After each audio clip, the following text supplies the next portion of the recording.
Hi, this is Dan Jurgens, and if you want to have a good time, keep listening to the Krypton Report. It's a bird. It's a plane. This is Jason J. Lewis, the voice of Superman on Justice League Action. This is Mark Wade, writer of Superman Birthright. And you're listening to The Krypton Report, the All Things Kryptonian podcast, including Superman and Supergirl. We discuss games, movies, cartoons, TV shows, and comics. Find us on Facebook, Instagram, YouTube, and Twitter. It's the holiday season again, and at Krypton Report, we've created a holiday guide for our listeners. It's a couple different items that you can purchase through the Amazon portal for Southgate. You can go through the link through Amazon, and part of the proceeds of your purchase goes to support our show and other shows on Southgate Media. Also, for any geek, nerd, or genre lover, check out all the other Southgate Media holiday guides. And from us to you, happy holidays, Merry Christmas, and beyond. Ho, ho, ho, and Merry Christmas from the Krypton Report. This is our special Christmas episode. We have decided to tackle that holiday classic, Batman Returns. This is a film that finalizes our look at the Batman anthology films. Kind of watched them a little out of order because we did them starting with Batman 89 for the Joker. And then we did the Schumacher films because of Joel's passing. And now we had always planned to do Returns for Christmas. But with me, as always, that masterful, mighty man, Mr. James Cole. Welcome, James, the Bearded Wonder. Yo, yo, yo. And we are happy, everyone. As you know, we had mentioned on our last recording that Bryan was not doing very well. We are very happy that he is getting better, and he is able here to join us. Bryan, thank you for being here with us tonight. It's good to be here, guys. I don't know. I got some disease that Ra's al Ghul put out or something. Probably. That cheeky fellow. But all right, Yeah, man. it's biological warfare. I'm in the basement. I got my little can of Coca-Cola. I got my bag of popcorn. I got my kids have their little tiny 3-foot Christmas tree. Their grandma got them. It's on in the side, here to help create the atmosphere of watching Batman Returns. So, quick history. We'll go around real quickly and talk about our experience, like with the film.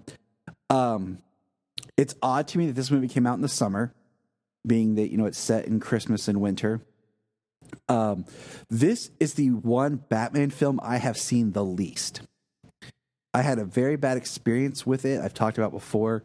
Seeing it in theaters, my mom hated it, was disgusted with it, and tried to get us to leave the theater.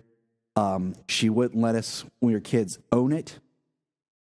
My dad we were supposed to go see it as a family the night before with my dad, but then I had a Boy Scout thing, and my dad's like, "Oh, let's go do that," and I'm like, "No, let's go to the movies."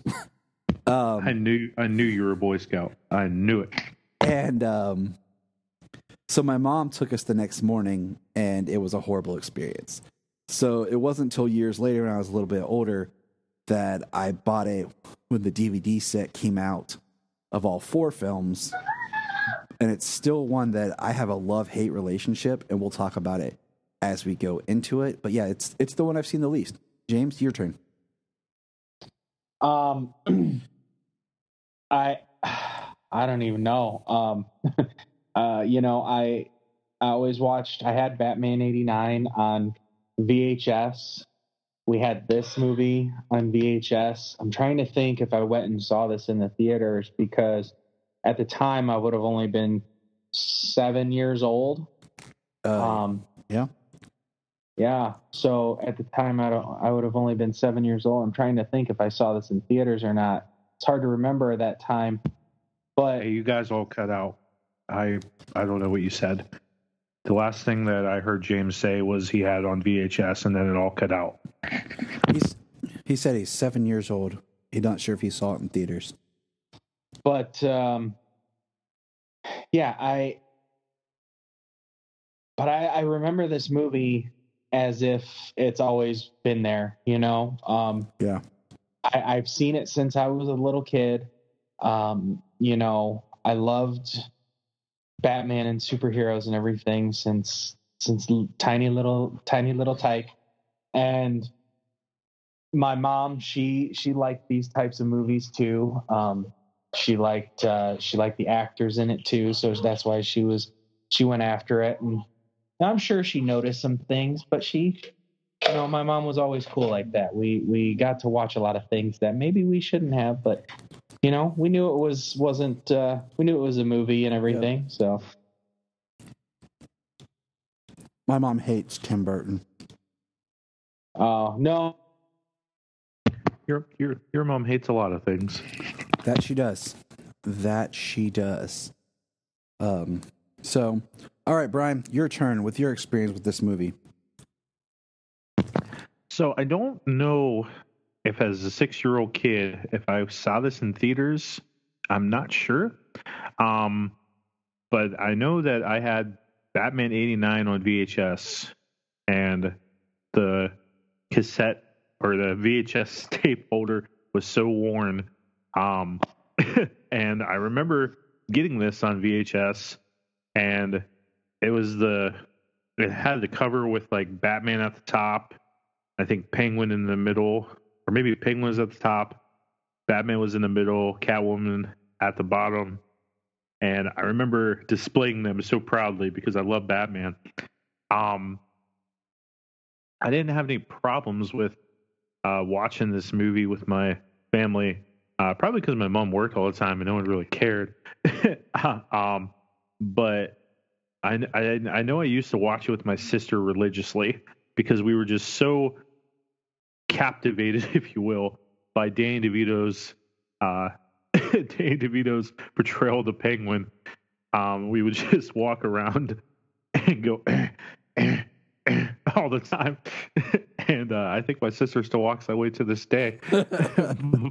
but this movie, it just, you didn't really think about the very adult things as a kid. You just love watching Batman. Mm-hmm. And so I'd say with my relation with my sister, this kind of holds a special thing for that. Well, that's cool, man. Like, I have on my shelf over here in the box, I still have the Batman Returns Robin toy. And my brother had a Batman Returns t-shirt, even though my mom hated this movie. But let's get into the film. I, Tyler, am watching this on Blu-ray. Oh, it even came from the stand? She set it up. That's what it's like living with all of us, always children in the background. James, how are you watching it, buddy? That good, huh? Brian, how are you watching it? I'm not trying to kill my children. I'm watching it on Apple TV on iTunes in 4K. I am about to kill my children. Spaghetti. See, I like that, Brian, because like I know, especially with Batman 89, I was thinking about buying it in 4K because it had the updated sound mix. So there's some of the films I've actually debated buying in 4K because they did more to the films. You know how sometimes they'll take a movie and just transfer it on another format without really updating the picture quality. And with the Batman, they actually updated the picture quality, redid the sound. So their films, and they're all separate. I don't think they have them as a pack. So I'm thinking about buying them one at a time in the 4K. But, well, what was really cool is Jen got me like the digital 4-pack of the Batman films, and it just when it went 4K, it just upgraded them. Yeah, and that's so that was That's one bonus about digital copies. That's why I like buying the physical with the digital. Is because they can do that because it's just a file server. So that is nice. Because I remember you telling me that when you're like, hey, I got the 4K versions now. I believe James, he's watching it on HBO Max. Yes, I am. Which is the new home. So I like that all of us are on a different platform. We are going to start the film. We have our set We actually have our timer synced up to 9 seconds because it was just with the 3 different ways. It was easy. It's the Warner Brothers logo, and the snow is starting to fall. So are you guys ready? Yeah. You see clouds and snow. It feels like Christmas already, guys. Are you This ready? is a staple Christmas movie every year. I always have to watch it. Yes. And now I get to share it with you guys. So it makes me happy. Aw. All right. So 1, 2, 3, play. You guys ready? Okay. 1, 2, 3, play. Gotcha. 1, 2, 3, play. Oh, look at the snow falling. So romantical. Okay, so first thing out the gate, I love Gotham with snow. I love the depiction Absolutely. of Christmas Gotham or Gotham with snow. Like that one scene in Suicide Squad where it's Christmas and it's just him walking, it's Deadshot and his daughter, and Batman shows up. Beautiful. So the idea that this movie is so much the color of just black, white, grays, I love. The total gothic feel of Gotham. So the look Pee of Wee this, Herman's running. That's cool. the look of this movie, straight up, I love. Okay, the symmetry right here of the doors, the angles, the hallway. Pee Wee Herman, who would later reappear on the TV show Gotham as well. And the girl that I don't remember her name, but the girl that played Simone in Pee Wee's Big Adventure, they got married and they got rich and they had a mute baby. Look at them. And then they threw him in a sewer. And his rubber Spoiler ducky. alert. It is a little like, it's like dark comedy, like the way they throw back their glasses, the way, just their whole appearance. Like this movie is very much You know what? the Penguins film. Honestly, this might be the first time I recognized it, but the matte painting of Gotham behind them, that's the only time you see the Gotham City skyline as it looked in '89. Yes. After this, they stay in certain sections of Gotham, and you never see that skyline again. That's why this movie looks so different than Batman '89. Well, I mean, this one was filmed on multiple sound stages in Los Angeles compared to '89 was filmed in London. And this one is definitely Tim Burton. Like, I've always said this is more of a Tim Burton film than a Batman film. Now, I read or I saw or something, I'm trying to remember, that the basket here is kind of the idea of like the penguin is like an evil Moses figure, you know, being sent down the river here in a basket. We have one. And I always really like that. Like, you know, say what you want about Burton, but there are times when he can make a heck of a movie. And I do like that idea of this evil Moses, this, you know, savior of mankind or savior of the different coming down the sewer. I mean, I agree. It's so interesting when you like the Christopher Walken character is so just different because Batman Returns. You know, in the original script, like it's so interesting when you read about like the different scripts and the changes and everything like that. We were supposed to get Harvey Dent again, but like his character got twisted and everything, and eventually the Max Schreck character appeared. So, you know, it just this movie has a certain, you know, Christopher Walken being that character. I mean, it just fits the world. You know, corrupt businessman, criminal dealings, like working with the Penguin. it's all like I will It's a say, very interesting psychological movie. Danny Elfman's score for this is probably my favorite Batman score.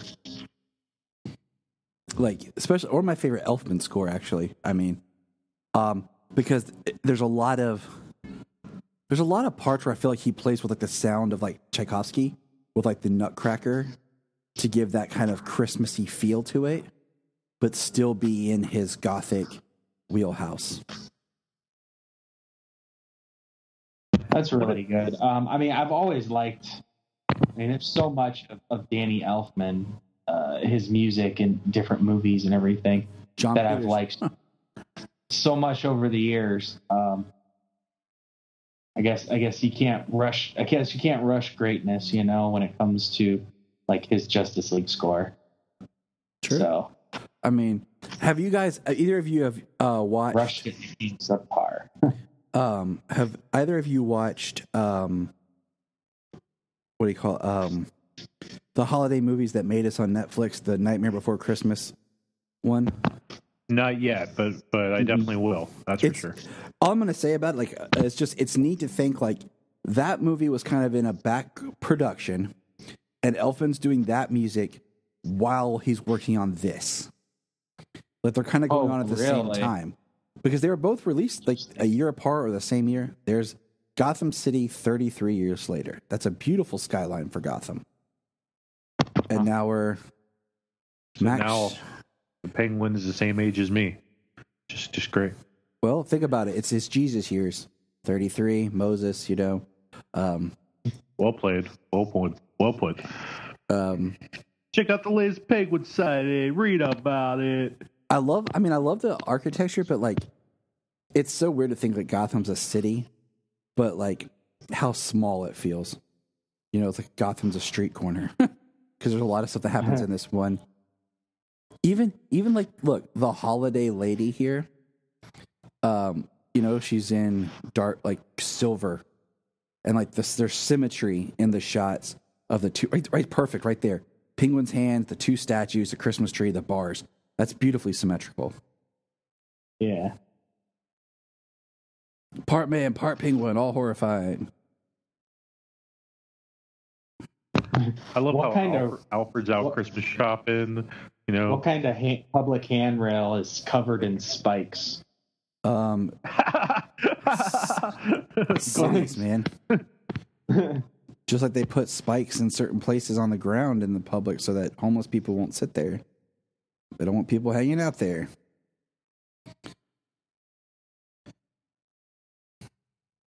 That'd be an amazing set to be on, though, knowing that all this is like soundstaged.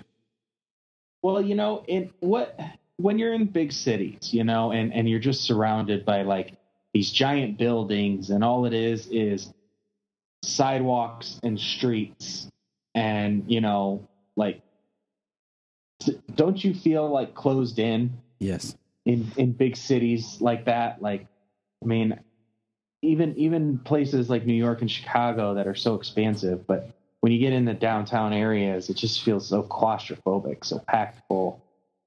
I mean, that could make some of the ideas of why this movie feels small. I agree.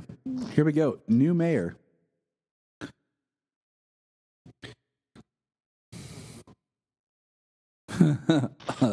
That's a mild swelling. Imagine Gotham City. Lit up by a blanket of stars, blinking on off. A Christmas man. Wow. I'm glad he definitely was a little more reined in than that. I feel like wow after that or something. I feel like it wasn't until he got a little bit older, more into the 2000s, where like he had kind of like become more like not a parody of himself, but like the Christopher Walken like character idea, Yeah. And then he just embraced the that parody of himself. Yeah. This is like I don't want to say when he was still a serious actor, because I think he still is, but like this is when he was more like he wasn't having as much fun. Here's his son, Dad, Chip. I love the painting of himself and his son on his wall. I love that they're all going walking in a winter wonderland. Corn dog. And it's interesting, like, she's in brown. Like, if you look at like I said, the color schemes that we're seeing, that clock is cool. The face.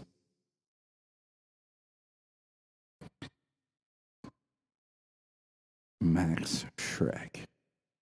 No, it's interesting the fact that let's look at the times table of this movie, okay? It's Christmas time. See, he's already talking about a mayor recall. Did they just have an election? Like, how does politics work here in Gotham? You know? How does this all work out? Because I don't think it works like that. I don't know. You have to go to the Supreme Court of Gotham to make sure everything gets overturned. Maybe. Anything in Gotham can be bought. Oh, absolutely. Public office can be bought in Gotham. So, I mean, typically things like that would take months, if not years.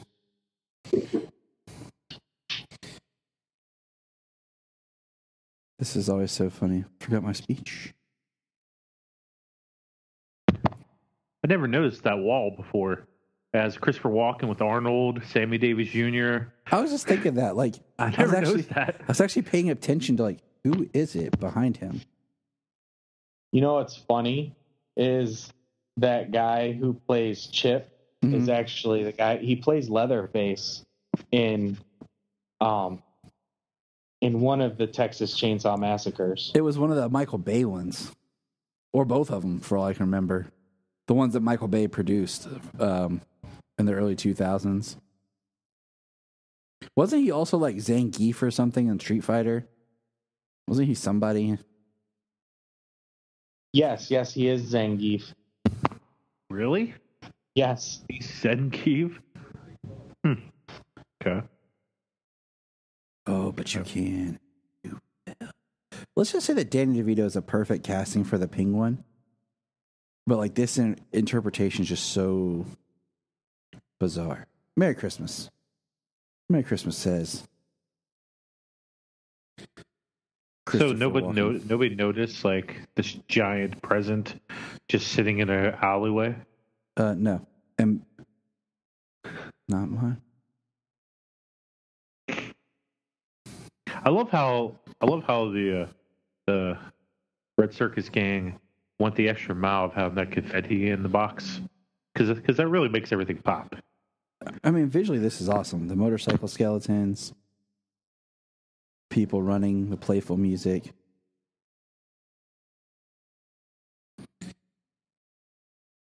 My man Doug Jones will be out here in a few minutes. This dude with the monkey and the machine gun. Oh, I feel sorry for the Christmas tree. It was such a nice tree. This dude beating Santa with a sled. Cole, get the signal. The Commissioner Worthless. This, without a doubt, in my opinion, is one of the top 3 iconic Batman shots. Like seriously, Bruce just sitting here, nothing better to do in his life, just waiting. Yeah, I love it. Like, it doesn't make a whole lot of sense, but it's awesome. And like that right there, like it's just breathtakingly beautiful. But like, how did his little searchlights on his house know to come on, like when the bat signal shines? When it hits a reflection, man. And how doesn't anybody notice this dude with the bat signal shining in his house? He lives too far away. Not you, Shrek. Ooh. Save yourself. Dad, go. Here comes the car. I love that Batmobile, man. Mm-hmm. I love it. It is like the best. It kind of goes. I love the Affleck Batmobile too because it's like this, but more aggressive. But it just has the best look. Oh, there's Penguin running through the sewer in his grody pajamas. Like half the time, I'm like, what is he wearing? Oh, the devil. Well, he's wearing a onesie. You know, I mean, you gotta be comfortable when you're down the sewer. That is such a cool shot.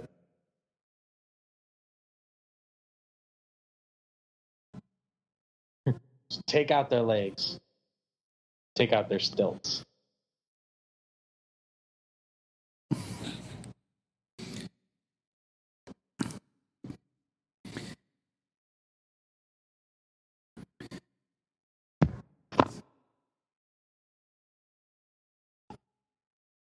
And Batman just looks so good in this. I like that the suit is lighter. It's more of a gray. It picks up better. It looks better on camera. This is the one that's more infamous for. That's an interesting device in your car. For a quick turnaround. And then boom. Batman don't that kill. Dude on fire. Batman don't kill. That guy just burned to death. Batman doesn't kill, James. Batman would never hurt anybody. Batman would never kill. He would never intentionally hurt anybody. Nope. In the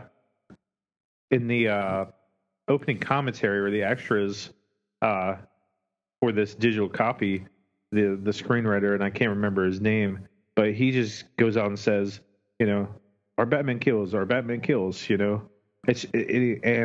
he's like, some Batman quote unquote purists give us a lot of crap for this, but the point of the matter is, I don't see how you can have Batman in the real world or somebody like Batman and have him not kill at least once or twice. Yeah, I mean, collateral damage be damned, Yeah, you're a criminal who kills people, and you're fighting a guy who pushes like a bat. Knows he goes against, knows he's fighting killers and gangs and mob and all these other things. People are gonna die. It's just flat out gonna happen. I actually can't wait until Enter the Night, the new Squadcast podcast gets to their 11th episode, because then they'll start to release it. They're actually reading all the Batman comics, starting with Detective 27, nice. 28, 29, 30. Yeah, they're going through the original. They're starting back there, and they're reading them, and they're just, and I think Jordan might have said that they might even be doing a kill counter on how many times Batman kills people in those old comics. He should. I love that. Thanks for saving the day, Batman. He didn't do a whole lot. Because I'm an incompetent policeman, a la Batman 66 time. Oh my gosh. Pat Hingle, that's Gordon, correct? Yep. Yeah. He gets more incompetent as these movies. Each time he shows up as Gordon, he gets more incompetent. I feel the biggest leap was from the first one to this one. And then it just it's a little bit, but I love the hideout is the old zoo. No one thought to look in the old zoo. There's a lot of abandoned stuff in Gotham. Now, is that nearby where they threw him as a baby? I think set wise, maybe, but is it supposed to be? Yeah. No, because he's supposed to have traveled there. Fair enough. And there's the triangle game. Because they threw him off the bridge in the park. I don't know if it was the zoo. It looked more like your Central Park type area. Hi. Gotcha. What we're looking for is The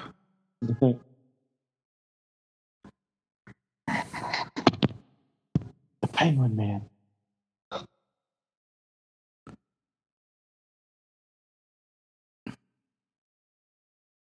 in your bed.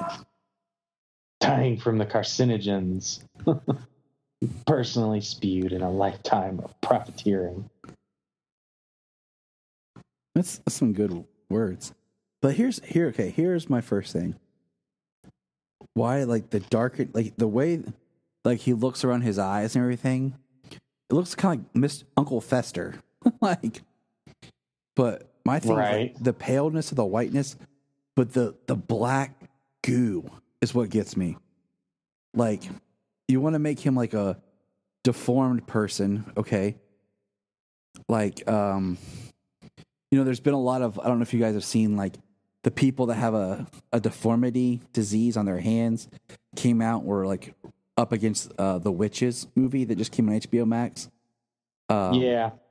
You know, so this is a, you know, people who are deformed, they have a, you know, it is a thing, but like they throw in this weird black goo that is like, to me, that's like one of the things that's a big like yuck. Like why? Like that is just. Well, you know, he made the he dumped the toxins, the toxic waste into that water, and he was going to drown and poison all of the children.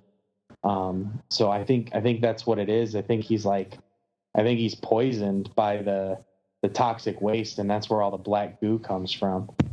I mean, that's how I always took it. I mean, this guy's been in the sewer for 30-something years. I mean, there's all this, you know, poo gas down there. There's toxic waste contaminating, in that water out of his mouth. No, because he dumps Shrek's toxic waste, where he has the little thermos of it right here. He says he's got a whole lagoon of it in the back. Like that's what he was going to use in that water to kill the children. And I think that's what poisons him, and that's where all that black goo comes from. He's got a nasty mouth, though. He's always got that colored spit coming out. And that's what I'm talking about. Like, so I mean, all of what you're saying makes complete sense, but I just feel like it should have been in the script more, because we see that he was part of this triangle gang, this criminal, and then they kind of, it seems like, because when Bruce is going through the newspaper clippings later, that they came back to Gotham, and they're hanging out here in, what do you call it?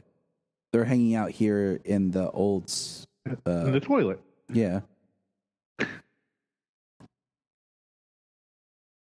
Yeah, here you go. The toxic waste from your clean textile plant. He might, yeah. The denial.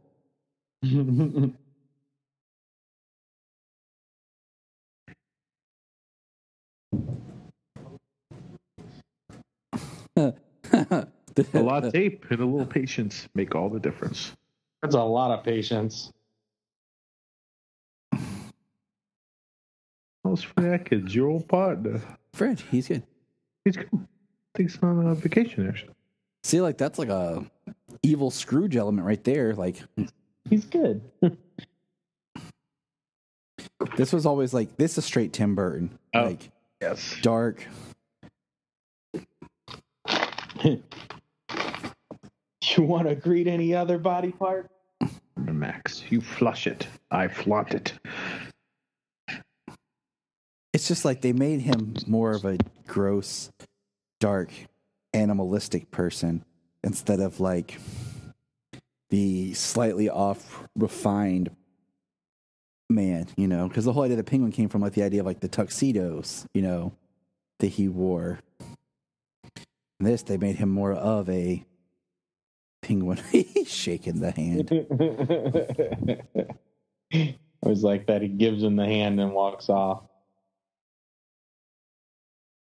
Like everybody in this is like psychologically damaged more and more.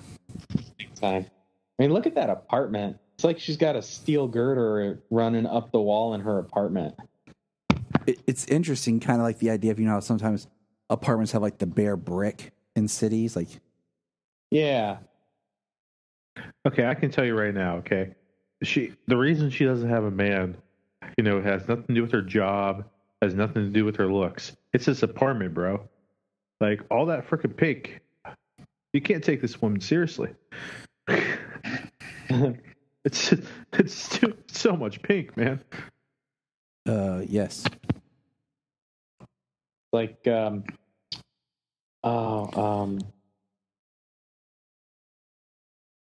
Gwen from How I Met Your Mother when Barney ran off. Oh, yeah. And he comes back home to his apartment full of pink and covered. Kick. And you have this big sign next to the bed that says hello there. In neon pink. Yeah, it's not going to work. No, have you seen that episode of How I Met Your Mother? I have not. No. She says I hired a decorator. She says I asked him, what would the inside of Tinker Bell's vagina look like? And he just ran with it. And everything was pink and ridiculously girly and crazy. Wow. Yeah. Wow, the Gotham Yellow Pages. That's a big one. Back to the office. In a city that populated, it'd be bigger. Oh, I know. I finally noticed the steel girder. My bad. And it is painted pink. It is painted pink. That's kind of cool. Like this, staircase up into the office, out the floor. That's cool.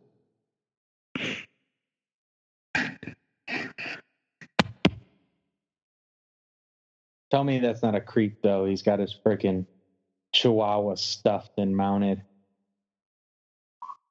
I don't want my animal. That's a Chihuahua? I don't want my animal taxidermied and kept with me. You know what I mean?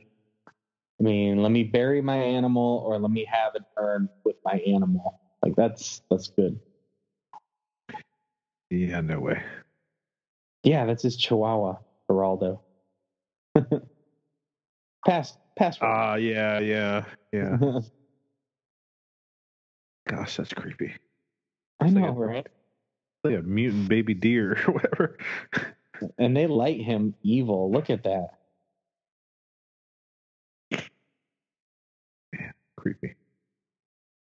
I always thought the shadows from her glasses, I'm like, man, like that's intentional how they lit them like that. Oh, the lighting for this is amazing. Glasses. Yeah. Like he's lit so evil.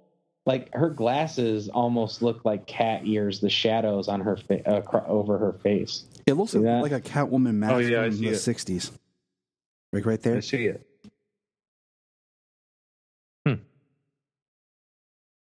Yeah, right there, yeah. Right there, yep. Who would you tell? Nobody. Why'd she tell him all that? You know, she shouldn't have said a dang word. It's her meekness, her ability of feeling powerless and small, and just she doesn't want him to kill her. But I don't think she thinks he'll actually kill her. She's just scared. But he's psychotic.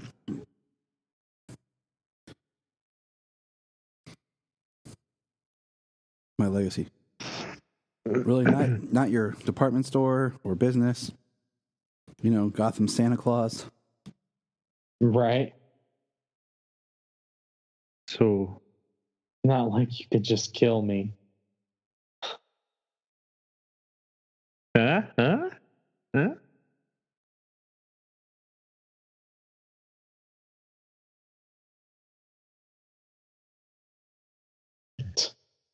What? No, for a second there. Really scared me. Boom. I always like that they did that way. Like, is he gonna kill her? I don't know. I just want to say how faulty that window is for being that high up. That's some bad construction. Yeah. Normally windows that high are made of extremely thick glass. Also shatterproof. James. They call that glass James. How bad.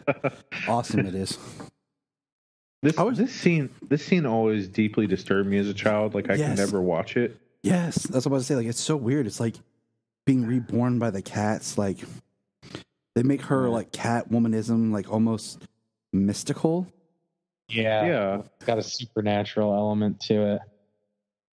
Yeah, they never really explained it in a detail that I would have liked. Like just I mean, I always assume it's meant to be what you guys are saying, like this mystical, like that was just one of her 9 lives. Like she's always had this, like right there where that cat's chewing on her finger. Mm-hmm. Like, why does it look like she got shot in the head? If that's like her only, like her eyes are hemorrhaging. Like, it looks like she got shot in the head. Yep. And then we have like a replay now, a darker version of what we just saw earlier. And like her makeup's definitely different. Because it is kind of like she died and was reborn. Yeah. It was a rebirthing scene. Which is interesting because, I mean, not to throw it down the well, but how they use that as The Catwoman movie? the birth of, Halle Berry's Catwoman. Yeah, they took, Halle Berry took that scene in The Crow and was like, that's the Catwoman movie. Right. And you know, and for a lot of people, like, this is the definitive Catwoman. Not to me, it's not. Thank you. But like, she doesn't have any of the features that Catwoman really has from the comics. Like, she's not a cat burglar. You know, she doesn't come from. She wasn't abandoned as a kid that we know of. I mean, her mom still calls called her. Yeah. She wasn't a prostitute. She didn't have. I hate when they she's did that not one. the daughter of Carmine Falcone. That was cool. You know, none of this. She's just his secretary. It just has no purpose. You know, that's why this is a different Earth. You know, like on this Earth, this is how Catwoman. Like, she loses it right here. Like, this is just like losing it for losing it purpose. Like, her stuffed animals, like her right there looking crazy. Oh, this is when I make Jen mad. I mean, this is a normal thing for me. You like to kill your stuffed animals in your sink? No, see that pan there? Lots of stuff. Oh, this would be smashing crap with the iron skillet. This would be the scene that would be fun as heck to film. All right. See, this is why you wash the dishes, boys. Dude, that's all I do is wash the dishes and clean this house. I'm a house husband. The dishes are done, man.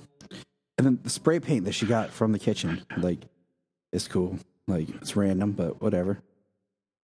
Even the cat shirt, okay, the cat tee. Oh my gosh, man! She's got all this pink everywhere, but she's got this one leather, leather jacket, yeah. Okay. Whatever, or plastic, whatever the heck that is. I don't know what that is. Maybe that was from her prostituting days before she became a secretary. This is like dark humor right here, like the dollhouse. She did have her prostituting days. That was good. Maybe that's why she struggles with like the idea of still being a child and the innocence and the clinging to the pink and the dollhouse and the kitties. It's like a defense mechanism. I really don't think that this jacket has enough material. I was just gonna say that. Even with her like sewing ability, you know, like, and like the stitching, like. You know what's crazy is the suit. It's actually those sewing marks. Those are all drawn on. Those aren't actually sew marks. That makes sense. She was vacuum sealed into it. Yeah, her freaking suit. Yeah, I was gonna say that she was vacuum sealed into that suit. And like, I agree. Like this. Okay, real quick, without too much. What is your favorite? Like, you think's the best live action Catwoman? The best live action Catwoman.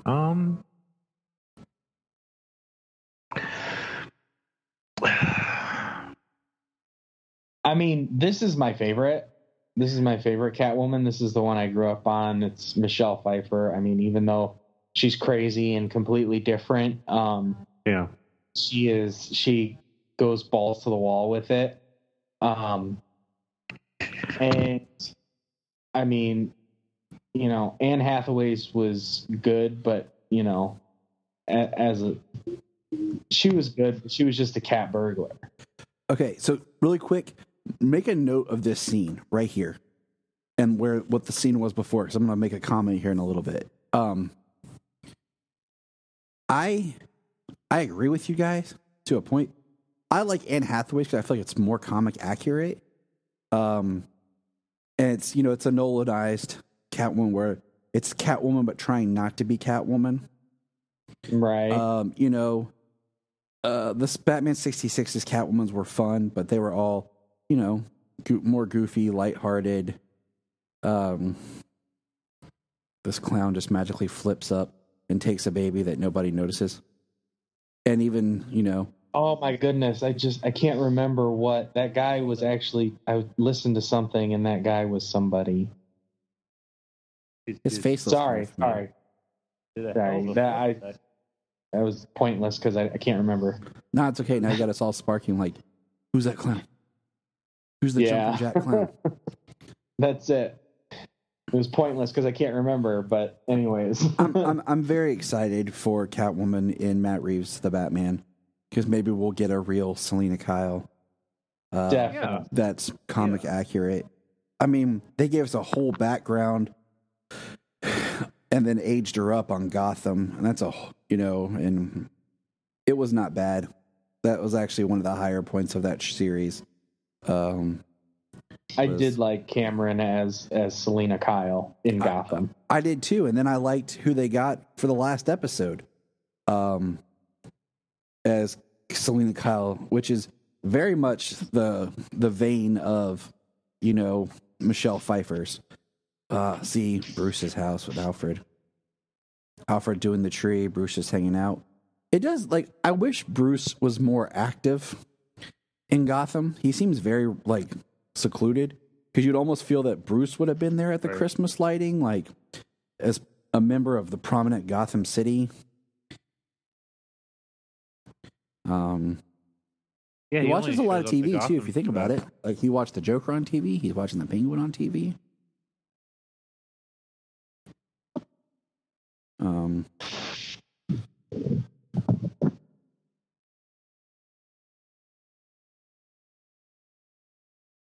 But what I was saying, this is where Catwoman got the blonde hair, because it's an interesting thing that Tim Burton has done in films, is take a character that's usually more of a brunette and make him a blonde. But yeah, this is where the whole blonde Selena Kyle thing started, that we saw in the animated series, and then of course they did in Gotham. Right. Bruce being sentimental, I hope he finds his parents. It's a weak spot. Gotham's leading citizen, Matt Trett. Shouldn't that be Bruce Wayne? It's interesting. Well, I mean, yeah, you would assume so. Hall of Records. On the corner. Symmetrical shot. Michael Keaton's Bruce Wayne, he has a soft spot. Says, I hope he finds his family. But he is also still skeptical. Especially after he's aligned with Shrek, because with the meeting later on, that Bruce is connecting the dots. Yes, I love that. Yeah, he's a personal friend. That is a huge feather on that quote. I always love that shot when he turns to the camera and yes. I like how he's looking for his parents, but he's also getting the names of all the firstborn of Gotham. Mm-hmm. I think about the firstborns, kind of like Moses and Jesus. See, I wonder if he is looking for his parents, or if that was his thing all along. To come. See, here's the news I was talking about. He knew who they were, but he uses that as an excuse to get into the Hall of Records. Yeah. I also gotta say, both, because he comes out with his parents. It'd been neat if he had discovered his parents a long time ago and killed them. Right. That's what I think. It's supposed to be called. I gotta say too, the entrances to the Batcave, and just as the Batcave, this version of the Batcave is my favorite Batcave.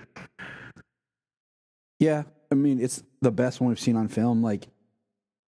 Even better than 89. This one feels the best. They definitely. I really like the Batcave and BVS though, but this is dope too. Yeah, well, the Batcave and BVS, he's been at it for 20 years, so he's invested a lot It's very in the refined. Bat cave, yeah. And it's really cool how they have the design that everything's like hanging. Nothing's actually resting on the floor. It's all coming down. Like bats. And supported, yeah. So it's all like hanging from the ceiling. And he's got all that technology and everything. This is one of my developed favorite shots. I just love this. Tire tracks in the snow. Yeah, I just love that, like the snow, the Batmobile creeping through the city. The city is like dead. He's on patrol.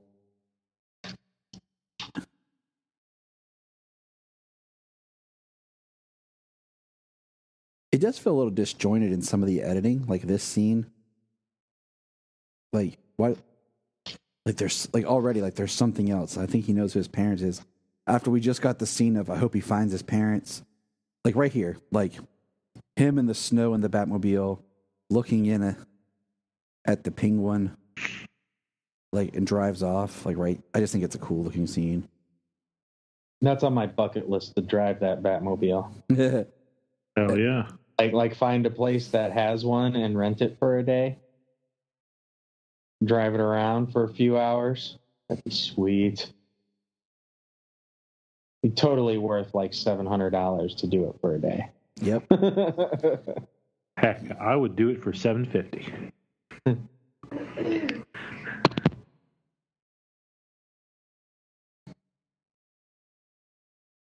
Yeah, I kind of like the idea of like they had worked it like that he actually had murdered his parents like years ago when he came back to Gotham with the circus gang and started hanging out. Like he murdered them, and then this Tucker and Esther. I've never paid attention to that. I have not either. I always just see Cobblepot.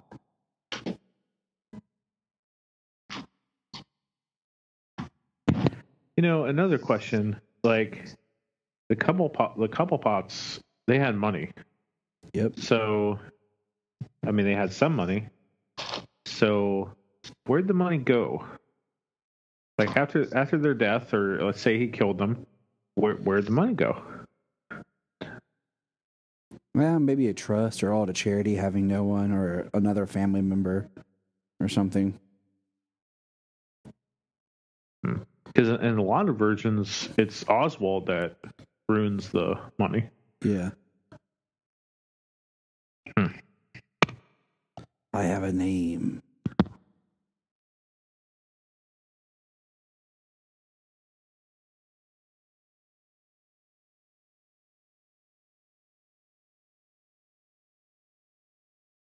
He's still not really wearing pants either.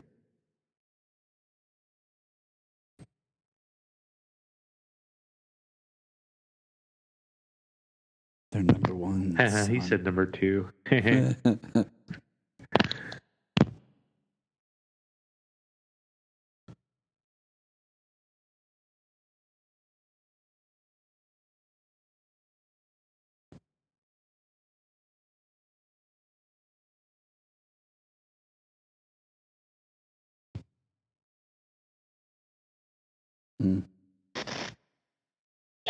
But I forgive them.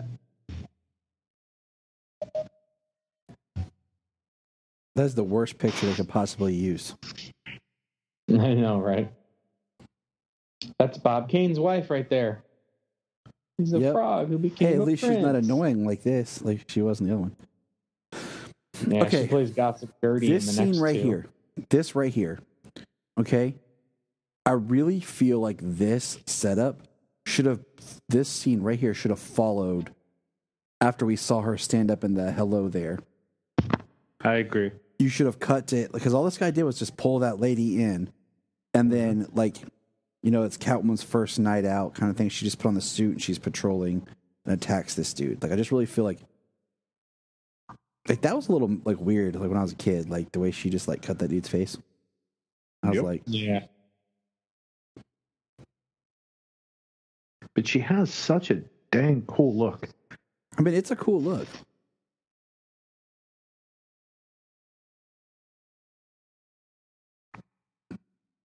Like, why is she like? See what I'm saying? Like, then she flips away, and it's like later they're still cleaning up from the other night. Like, it just would have made more sense, I feel like, to me, if you would have just put that Catwoman scene there, and then, It's like it all happened in the same night.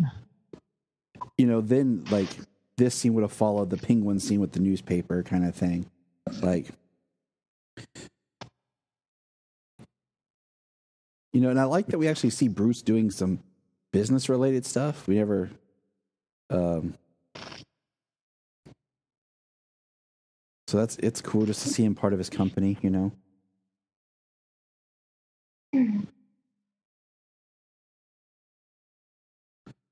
Shame on you. Can never have too much power. That's the theme.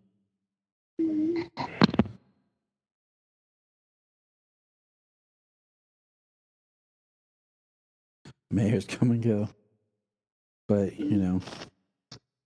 Calls himself Muhammad Shrek.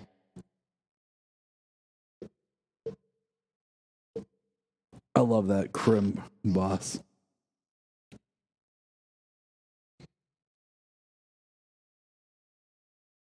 There's a lot of leaps in logic in this movie. Yeah. Like why is Bruce Wayne talking about behind the scenes?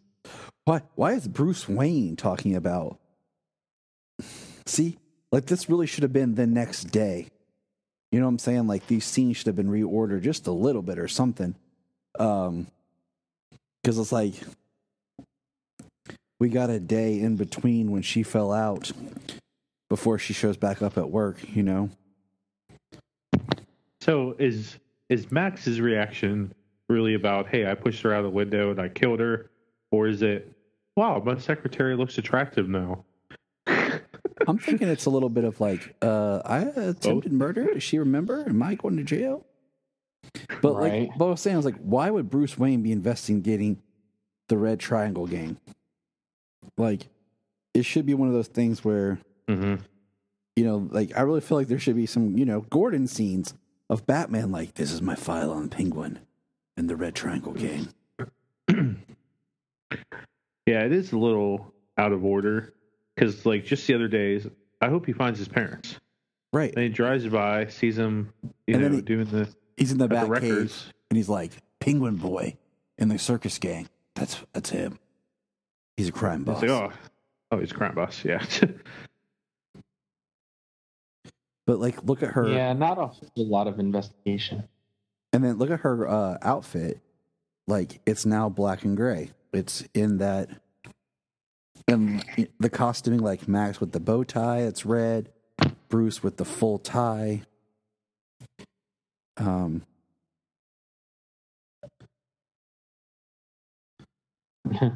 right. And then he has a little bit of red on his side, too. They all blend together well. Chip just in there twiddling his thumbs. Chip's the real villain of the movie. Probably is.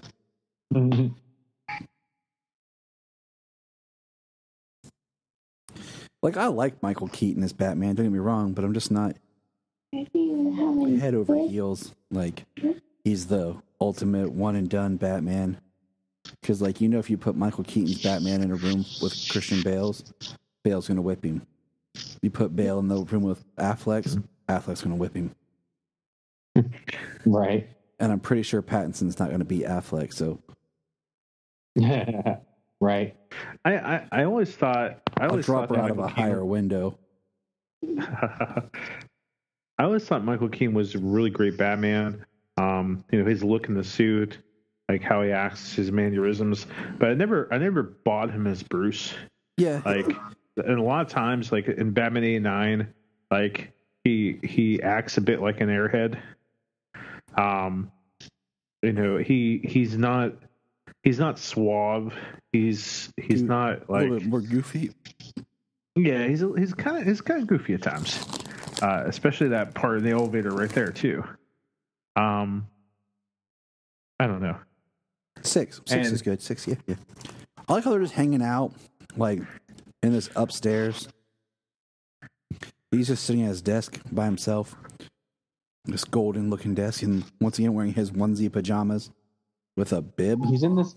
Yeah, he's in Power, this buddy. dark, dank attic, and he's got this like golden desk. This is just like weirdly gross.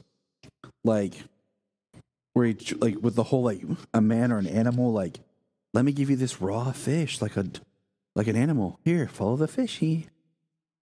Come on, Oswald, to the fish. And he thought it was a good move for this mayoral candidate walking down the stairs in his onesie, eating this fish in front of all these people. Yeah, and like, that's how I'm going to sell him right there. No, once again, think about the timetable. These are his campaign people. These are the people who work for him. And look, he's eating their this fish. job, no matter what, to make him look good. Like he's just eating this fish like gross, and they're like clapping and.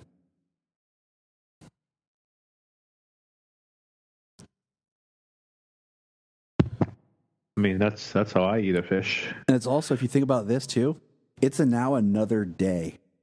I mean, I like sushi. Come on. I do too, but that's so disgusting. But like his clothes are different.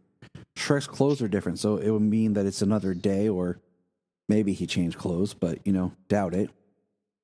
But like, look, he's springing it on him. So what I'm thinking is they just have an election, but even if they just had an election in November, like the mayor wouldn't have taken office yet. I'm trying to give him this cigarette. I've seen her in something else too. Saw the girl in the alley that Michelle Pfeiffer saved in something else too. There's his grunting like Bryan was talking about. Yeah, there it is. And then this doofus of a dude. Could be worse. Oh, those teeth. Such great teeth. Like, this is just messed up. So like this is another one of those like, my nose could be gushing blood. My nose should. Oh, jeez. like that is just like gross. Like his nose is so like Much blood that sprayed like that. Like he almost bit off his nose. Like, hey, look at that green the screen guy on the going computer. to the hospital. You know what I mean? Yeah, and now he like got blood down his mouth. He has a massive wedgie. Nick, Like, you have no idea where you have no idea where his stomach begins and his butt begins, or like it's yep. It's just so disturbing. Like, Tim has gone so much out of his way to make you very disturbed. He just talked about filling her void. And this French flipper trick. James, didn't you create that? Yes, that's a patented maneuver. Maybe. I need you, Oswald. That's the biggest parasol. Wouldn't it have been more interesting if, like, like you couldn't do this at Christmas and the election? Like, I think you should have picked either or and just done it, like, during the election time. Like, had the movie take place at the end of October, right before election, and, like, Oswald joins at the last minute for election. Because think about this. We know Christmas is coming up. They never give us a date, but we know the movie ends like on Christmas Day. Yeah. I mean, I think it's safe to say that, like, This movie takes place over a week? Maybe 2? Maybe? maybe about right now, right about this time. Yep, from now until Christmas. He said unlimited poontang. Yeah, let's not forget the unbelievable perv that this penguin is. Right. That's another thing I'm like, So seriously? uncomfortable. I'm like, seriously? Like, now here we go. There's Poodle and a there's grenade. really not too many other Tim Burton movies that are so overtly perverted as this one is. True. And I think I wonder if that's not just like, I wonder if that's actually a Danny DeVito thing. Like if he brought some of that to the character. I would say yes. That it wasn't written in. You know what I mean? I would say yes. Here we go. Tearing up Gotham City. Bam. Smash their faces together. I like that. Batman's already there.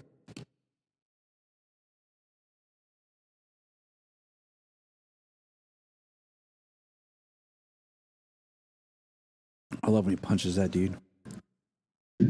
I like he gets to do a little more in this than he did in the first one. You know, he actually gets to fight. He didn't do too much of that in the first one. You know, he could hardly move, so it was just like quick maneuvers. You know, that he did to take people down. In this one, he actually gets to do a little bit of moving, some blocking, some punching, some kicking, some flipping stuff around. There's a little bit of fighting, so it's not quite the step up that they do in Batman Forever when it comes to the martial arts, but it's definitely a step up from Batman 89. This is so cool, like the battering, and then the dog gets it. It's so stupid. I know. The dog jumps up like 1.5 feet to get it.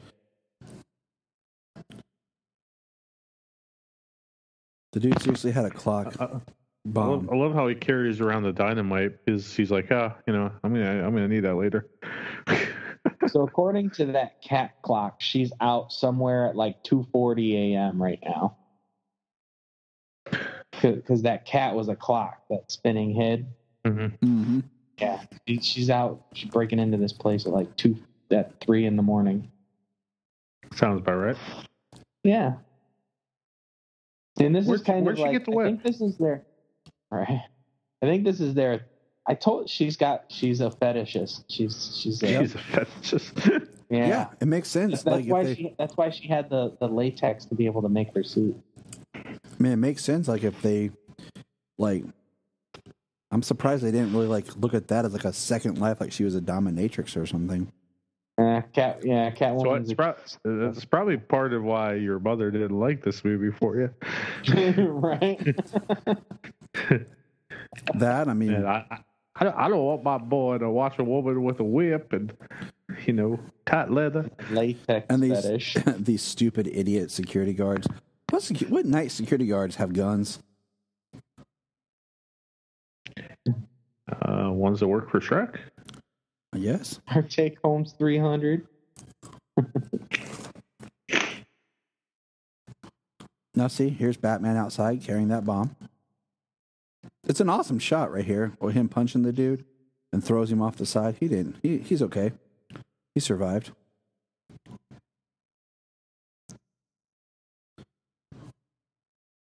The lighting on Batman just looks so much better. Taking time bombs, smile, and throw him down a hole. Guys, this in 4K, the lighting, fantastic. That dude totally lived. Batman didn't just kill that guy. No, right. Batman. I bet it does. He's fine. He's fine. Gas. Just, gas. Very so, hard. how long do you put bug spray in the microwave for? She just turned it all the way up, so it starts sparks. And then look, there's Penguin. See, Penguin looks sweet. Like his outfit here, like he has pants, a suit looking thing going on, top hat, ascot. Looks great. Gargoyle in the wall looks cool. Batman looks awesome. The lighting looks great. The mist. You're not the mayor. Things change. The bat symbol is so much more colorful and prominent. I admire that from a man in a mask. You don't think you've been... See, these people who say Batman doesn't kill would probably also say Batman doesn't smile. And how many times has Michael Keaton smiled already? I like how they're just sitting on a street corner. Could you imagine someone just walking by like, oh, okay. I mean, that is a heck of an intro for her, though. Like, there's no people on the streets.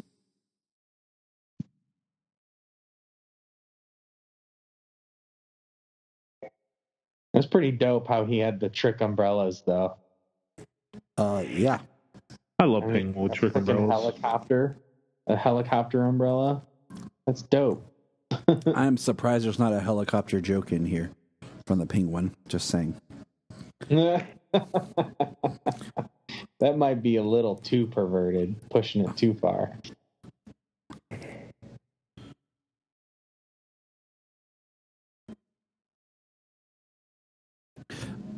I wonder, why does Catwoman hate Batman? I mean, the ladder. Why does Catwoman have a thing against Batman? You know, like, Batman saved her. It's not like he didn't save her earlier. You know what I'm saying?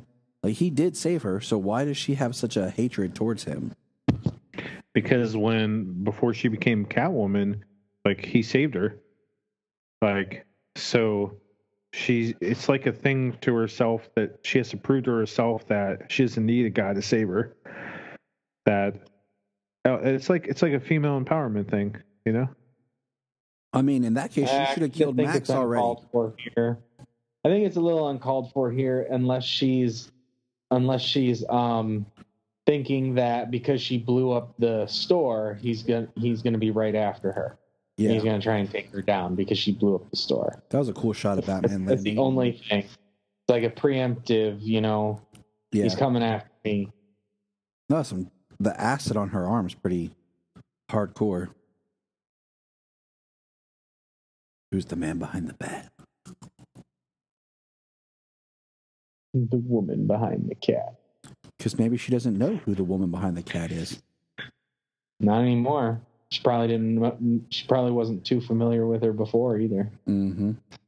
If the suit had bat nipples, her claw would have got caught. I like how he just backhands her.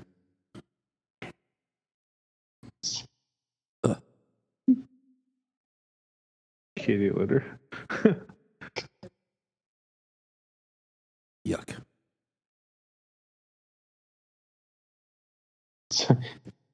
When is there just a dump truck full of kitty litter on the road? I always thought this was cool. Like, just the scene of him sitting there in the bat cave. Like, yep. There's a lot of blood there. Mm-hmm. He blends in, like, him without the glove. Like, it's always interesting in scenes where you say Batman taking the suit off. It's just such cool shots. You know, the cave really looks like a cave, you know? And he blends into the cave. Mm-hmm. He's looking at the claw. Like I said, I like the look of the costume in this. Like, I like the grayishness. It's almost an extremely dark, like almost navy blue, the way the light hits it, and it mm-hmm. matches the walls of the cave and the lighting and everything.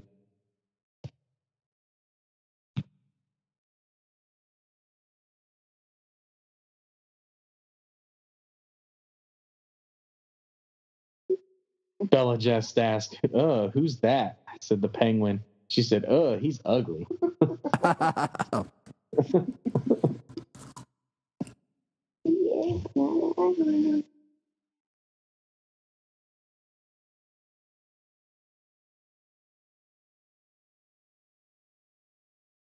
Here you go. You're the hottest young person a role model could have. Here, have a bud.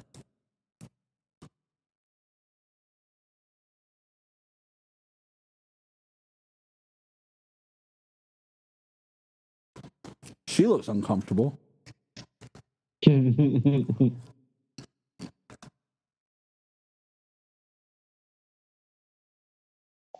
Groping people.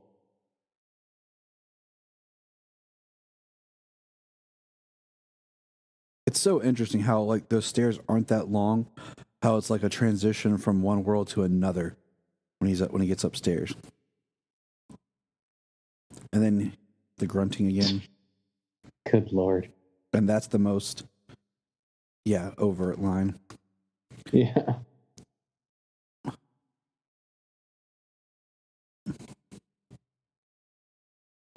Surprised Danny DeVito didn't lick her boot.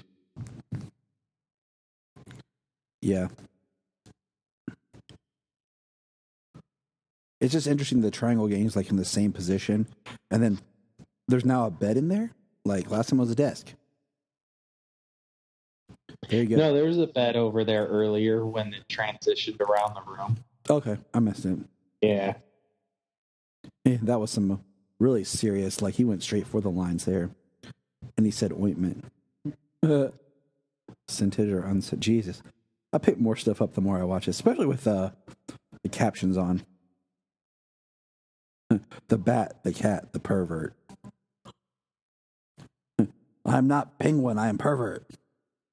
Turn it into an H-bomb on wheels.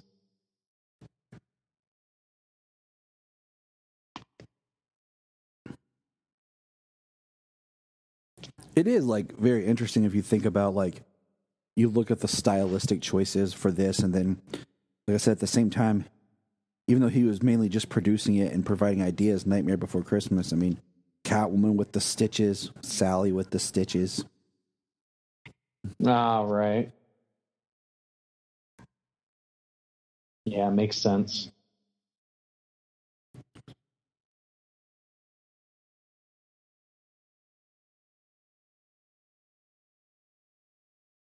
This is such an interesting. Yeah, film. that's kind of been an on and off thing about Penguin is how his attachment to birds. Mm-hmm. You know, they really used that in the animated series. Mm-hmm. He had trained birds to do his bidding, and She actually did this. yeah, she put a bird in her mouth. Then he went for the cat.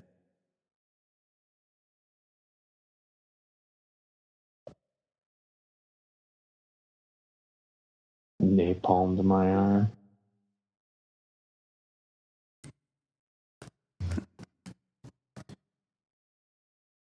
See, it's for me. It's crazy how they made her That's costume. You know, how they opened it up in places, and yeah, because it's been damaged. Like if you look at her eyes, they're no longer symmetrical. Like they're not even. Like it's the one side's messed up. well, the more her suit breaks down, the more her psyche breaks down too. Yep. Now see, now that's just weird. Like the whole I'm giving myself a cat bath. Like that's just a little Yeah. too much.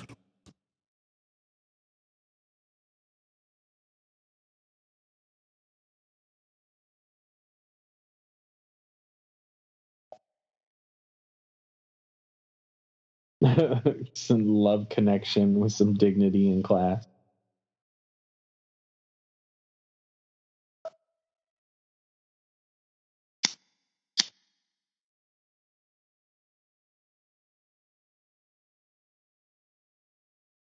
I like how at home, like at Bruce's house, like is like very red and green.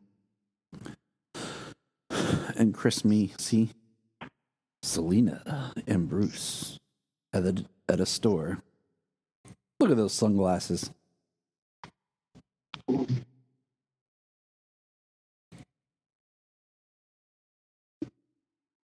Away from Shrek, that big green ogre. Right.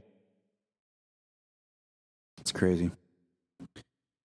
Yeah, it's funny. Shrek means something something different these days.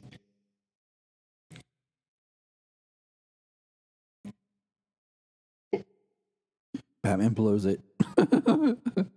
Meow. Cat catastrophe. I'm trying to see if I can see a date on any of those. You definitely have to pause it and maybe zoom in. You With probably high save, definition these days, you could probably see it, but probably. You probably save millions of dollars in property damage. But see, if you look around, I mean, you can see like the set, like they're in the same spot, like that. There's the Christmas tree again. There's the bridge. There's the what do you call it? The Gotham Girl. yeah.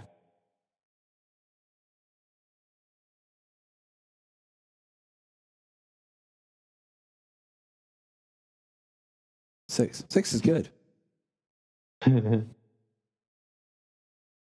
like that Bruce is actually genuinely interested in her. Yeah. That's a different princess than earlier. I was wondering that. Like, I was thinking about that this time. And I was also trying to wonder when the last time was I watched this movie. Maybe it was last year? I don't remember. I'm not sure if I watched it this year, but I know I watched it last Christmas. I like how it says Talent Scout. She has no idea who he is. Rewatch the anthology every year. I honestly could watch pretty much any of them constantly. Like, I enjoy them. Oh, actually, yeah. I mean, you know what? We were discussing this earlier about the Nolan trilogy. I have rewatched these movies exponentially more times than I've rewatched the Nolan movies. Well, I could pretty much always watch Batman Begins. The Dark Knight, I love watching it up until like the boat scene. But the other thing is, like, I watched The Dark Knight so many times when it first came out on home release. Right. Because my roommates, it was like playing in someone's room. And when I was working, and because I was working at Blockbuster, we got so many copies like a month ahead of time that we could rent them. So I had it rented out before it even went on street date. So, right. Like, we were playing it, and then that Christmas, everyone got a copy of it. It was like you were issued it. And, like, it just played in our house forever. And I mean, it's a great movie. And, you know, just like any movie, even a lot of great movies, it's not without its faults. But, you know, like I said, I'll watch this anthology, like, I'll usually watch this anthology at least once a year. I mean, 89 Returns, Forever, and Batman and Robin. You know, this one definitely comes towards Christmas, and then the kids are always like, they enjoy watching Forever and Batman and Robin, so they're always kind of up for those. 89's, I don't want to say it's the harder sell, just because like they like Joker, but at the same time they're like, you know, right. But and I wouldn't Dark mind. Knight Rises, like I say, you can just skip to the Bane parts and shorten that movie by like 2 hours and 15 minutes. That's our last Batman movie to review. And we'll do it next year. I've been in the mood to watch that one, especially with you. I haven't watched it in a while. I haven't either. I think the last time I watched it was, I think maybe the build-up for BVS when I was watching all of the Bat films. I might have watched it once after that. Watch it. I did look to watch it somewhere a while back to find out where it was streaming and stuff, but it was only streaming like with a subscription to something an add-on to something. So I was like, okay, you know, whatever. And I just kind of let it be at that. See, here we go. Like, I always thought that was so weird, like where he got her with the acid, how like messed up that was. Yeah. Like the Ice Princess. Batman's suspected involvement because the circumstance.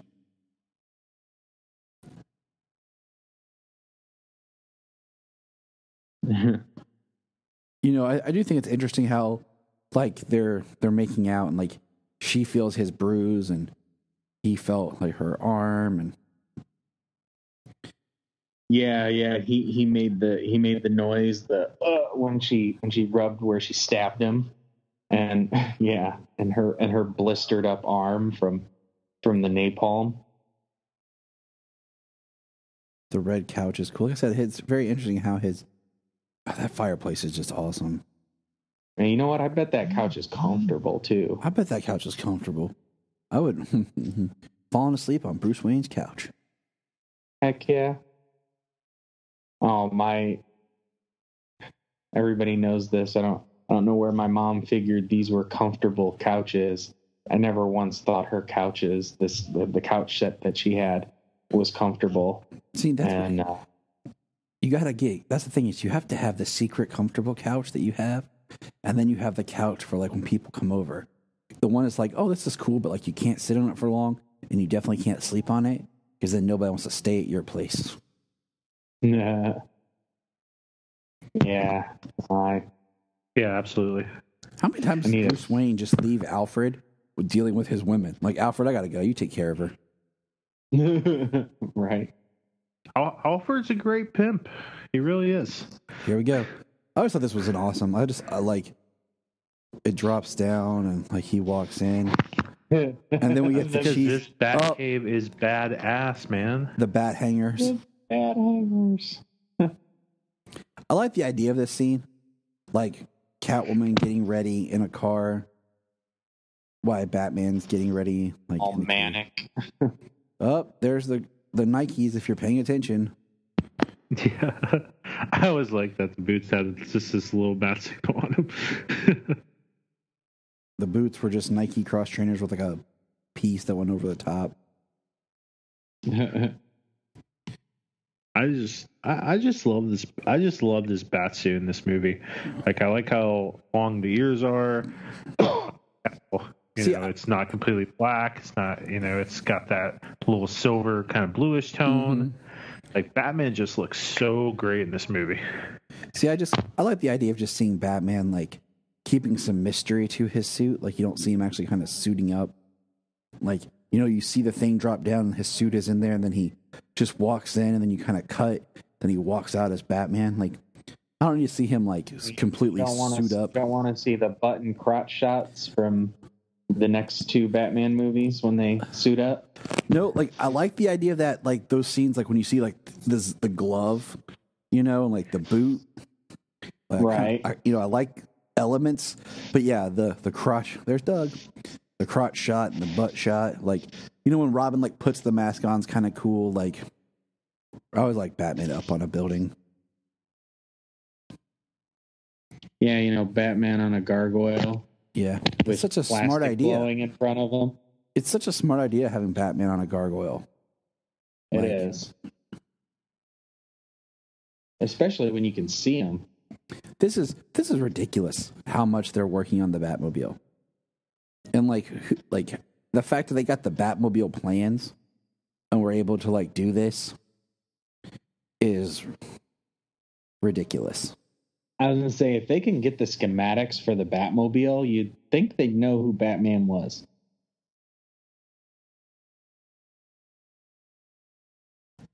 Like, how dumb is the Ice Princess? High fiber.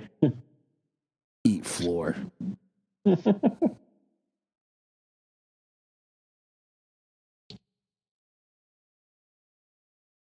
She grabs it by the ears. I like that. We do.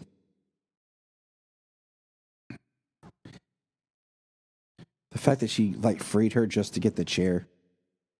Yeah, there's only some Batman that can throw out quips now and again. Not every Batman is made to do that. I agree. Well, it's interesting because like you would never see Bale doing like too many quips. You know what I mean? Like what was the most quip he had? So that's what that feels like. Like that's it. Yeah. You know what I mean? Except for his snarky attitude with Alfred. But that's because they've known each other his entire life.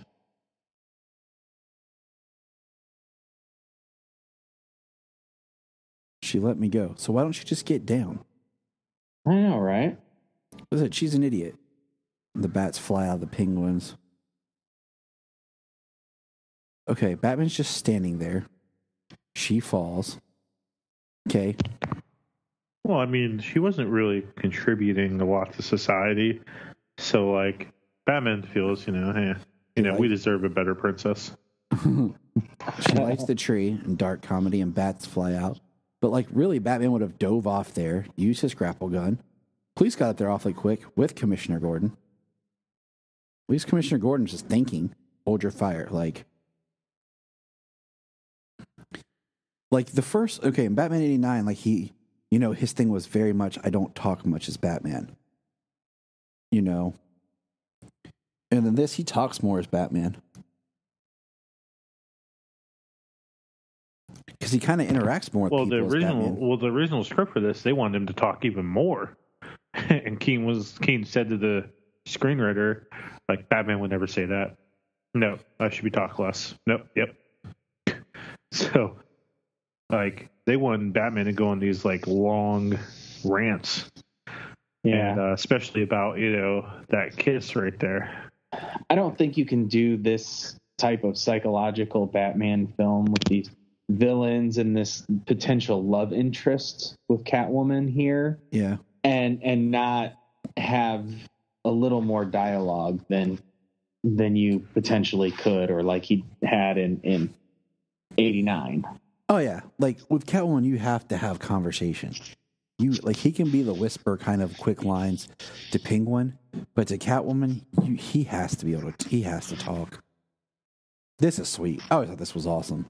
Like he's on the edge, and then like his cape changes to like a glider, and he just like it's a hard glide.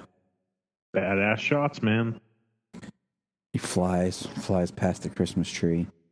This is kind of, I mean, it's sweet right there. Like that is an awesome shot of like his head, like kind of coming into frame.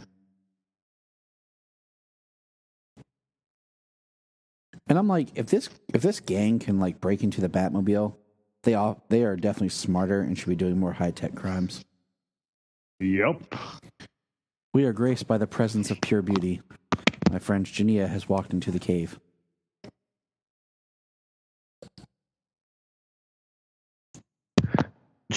Jen walked in right when Catwoman licked Batman, and she just shook her head and laughed. Because women don't do that.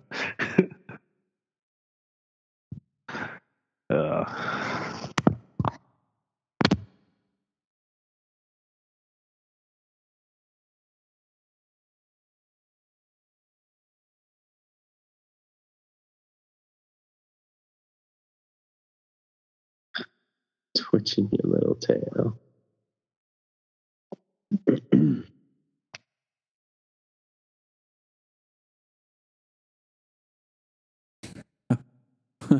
I kind of find it interesting that like Catwoman's helping him, but at the same time she's like doing her own thing. I always like that about Catwoman. I always like when she's an antagonist, but she's on her own side. She's out for her. She's not really teamed up with anybody. Because that's who Catwoman is, man. Exactly. It's all about her. This is so cool. Like, it just looks good. But there's a lot of great shots. Like I said, visually, there's a lot of great stuff in this movie. Like the colors, the sets. Here we go. Like James was saying, like her costume's more tore. And like she looks more beat up and haggardy with each. I like that roll. His cape goes back to being a normal cape and not the glider. Oswald's trailer. Oswald means order. 50-cent battle ride. Yeah, this was a little too much. This was a little like on the cheap campy side. It's like dark campy for something that's trying to still break away from being paired with Batman 66. Like, this is what they give us?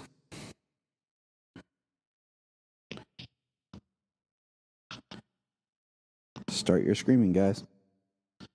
I played this stinking city like a harp from hell.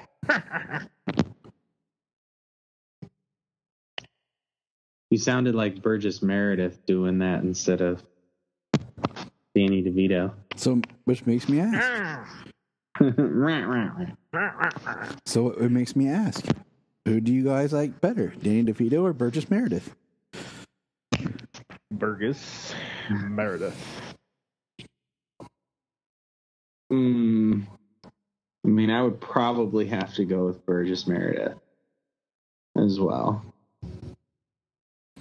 I mean, I agree. I liked Robin Lloyd Taylor. I did too. When he started out. But then he just got a little bit ridiculous. Yeah. As the whole show did. But he started off pretty good. I agree. Like, Yeah, we didn't even ask about him. We didn't throw him in. Yeah, he was really good in that show. I think he was really good. I mean, sometimes in a show, the hard part is you get to that point where the writers just take the characters and they're just, yeah, nobody's dying right here, even though it's unintentional and Batman's not in control. The Batmobile is not killing people. Every car is empty. Everybody got free.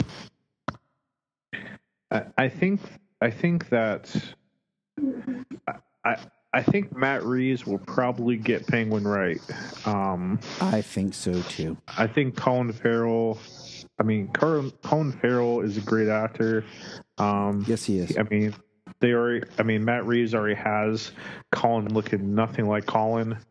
You know, I have a love for the Penguin. I love the Penguin very much. I think he's a great villain. I think he's underrated, and I think that he's rarely used properly. I think a lot of times people just don't know how to write him.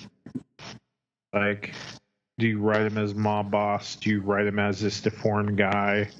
Like, and the main thing about the Penguin is just he's extremely insecure. Extremely. Like, by how he looks, and you know, he doesn't want to feel like a failure.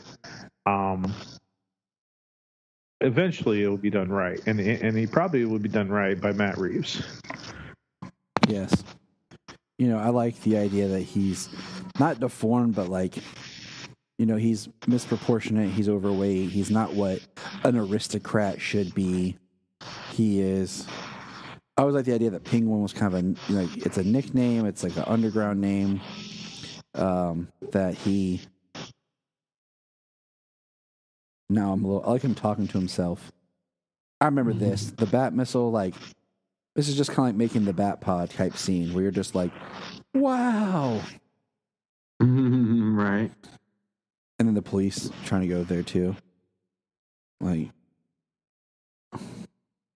I remember this movie having just so many great toys.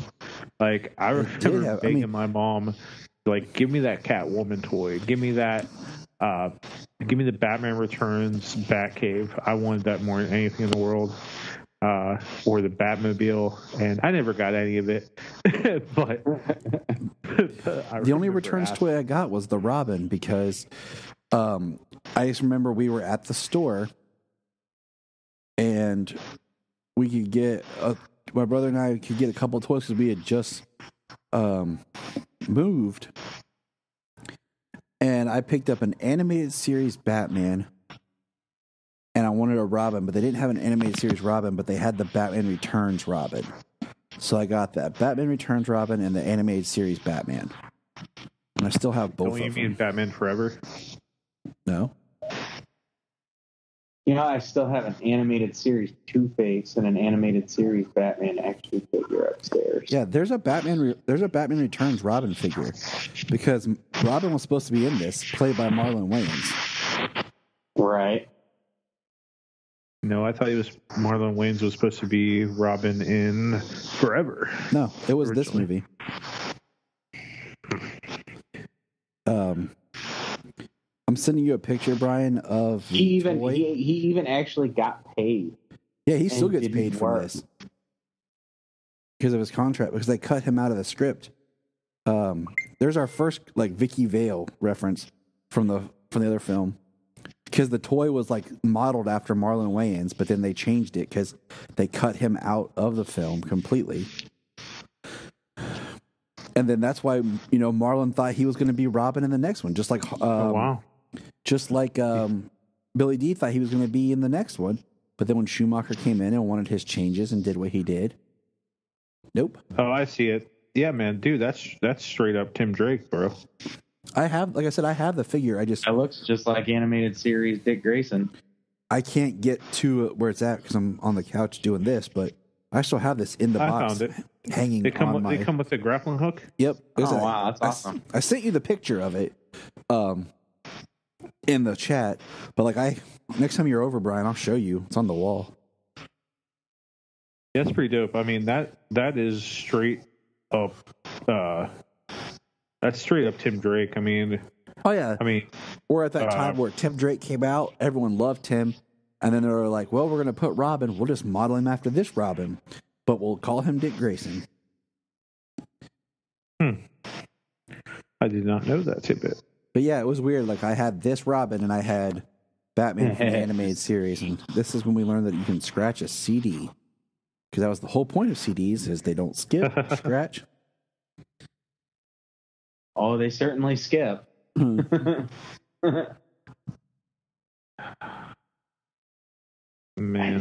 I like how people are standing there like, I didn't say it.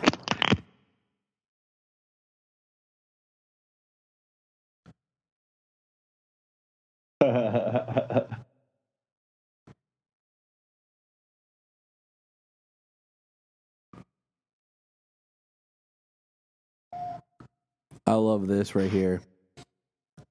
Shrek starts like backing up. That was just trying to be hip. Yeah. Bruce and Alfred, best pals. DJ Wayne.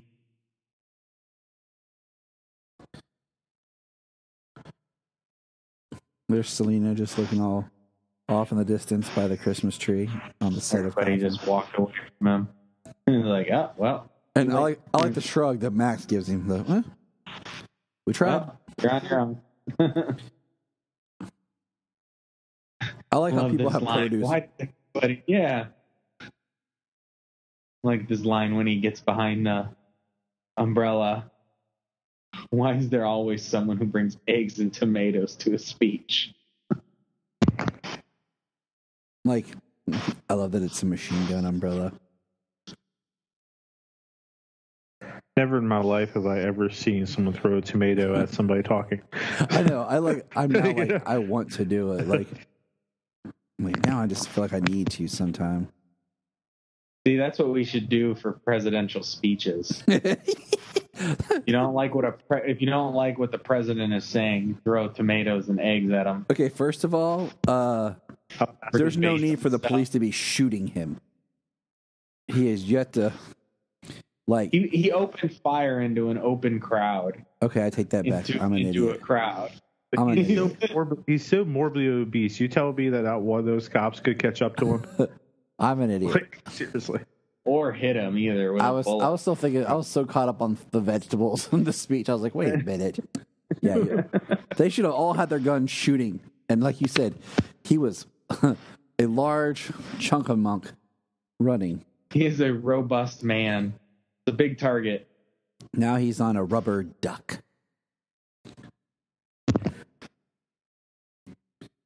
Hey guys, do you think that Jen would ever let me buy a rubber ducky boat? Maybe. My name is not Oswald. It's Penguin. So let me get back to my diaper. For a ride, or let me drive it. I just know I'm gonna walk outside my house one day drinking coffee, and I'm gonna see Bryan driving past my house on a rubber duck, and behind him will be James in the Batmobile, and I'll just be like, it's a good morning, and there they go. It's just a normal day. Right? Yeah, I'm led to believe that he went to the record office to get that info. Yeah, that's what he was doing. He already killed his parents and all that. He was in there pretending. I mean, they never really stated it, but he was getting all those names of the firstborns. Killing sleeping children? Isn't that a little overrated? Bam. That's kind of the characters speaking for us. It's messed up. Right. Kills him, pushes him into the water, and then he just floats. That's a sweet shot of the Batcave. And I love how there's all these just little so cliffs, like matte painting, little ledges. Yeah, it looks so good. Not interested in, although it's pretty dope though. He's working on the Batmobile. He's repairing the Batmobile himself. Not Alfred. You mean that it's actually Batman working on it, not Alfred? I think that they would. I think that over the years that they would both have to just work on it to keep up on the gadgets and the repairs and things. I do like the imagery of this scene of like everyone's wearing a mask and Bruce is actually wearing his mask. Yeah. You know what would be really cool though is if he wore something like, not everybody's wearing something over their eyes and the top of their head. If he just wore like a mask over his mouth. Yes. Just like the opposite of the Batman. Opposite of Batman. But it is like an interesting thing. Like he's wearing his mask right now. Because Batman is really who he is. And then Selina is doing the same thing. Like she's not wearing a mask because she's wearing her facade.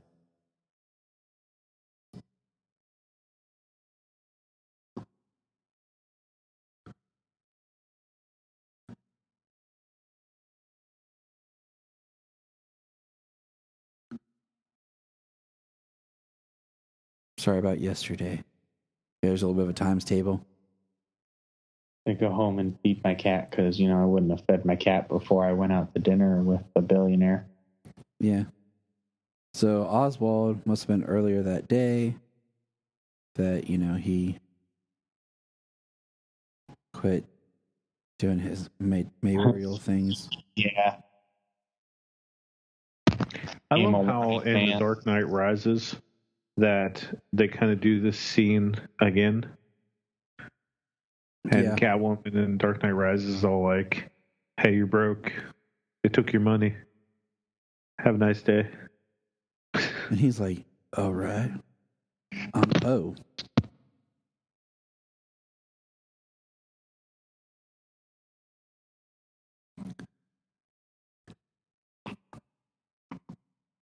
I like how quickly he answered without pausing or playing game. He's like, to see you.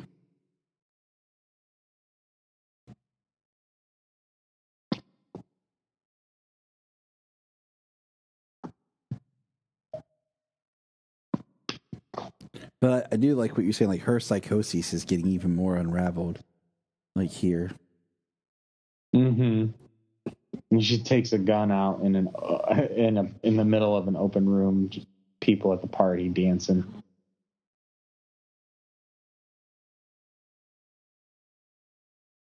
I mean, she looks really, just the way she's cracking, Yeah. Like, she doesn't even say, like, he pushed me out a window. Like, he pushed me out a fucking window. Right. Bruce is like, I'll just kiss you. That'll get you to stop. This whole mistletoe thing is just kind of weird. I feel like it's very a forced line. Like in a writer, like, oh, this will be clever. Yep. Like, it's supposed to, like, be a big, like, I know who you are, you know who I am. Like, because I like her line. Does that mean we have to fight now? Like, but, like, I don't know. Like,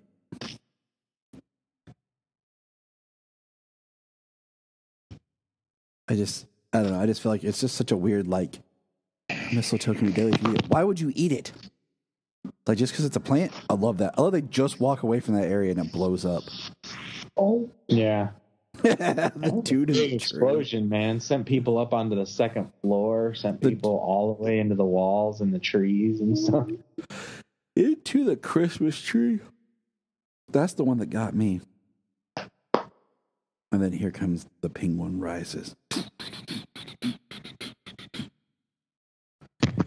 The fire rises.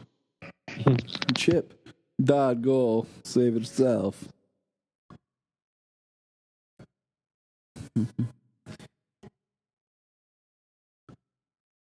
Crashed your party in my dirty onesie. I do love that he's back to the onesie. It's important. And the spitting black whatever. Poo gas. If his spit is that gross, like his breath has got to be something fierce.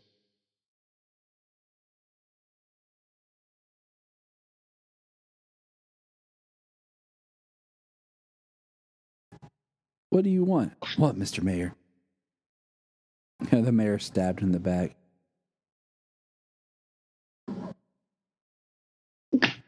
He got a great white dope. He's got a spread shot in that freaking umbrella.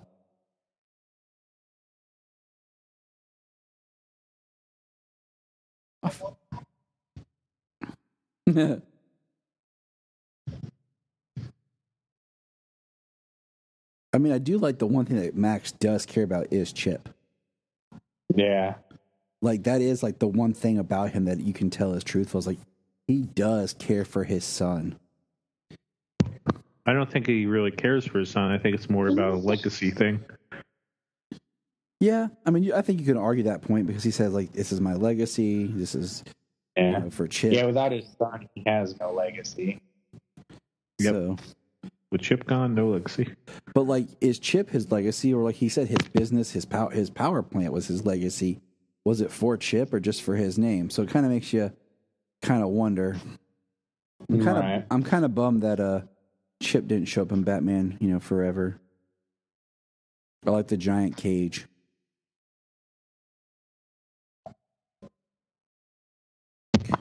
I don't think the cage is big enough, honestly.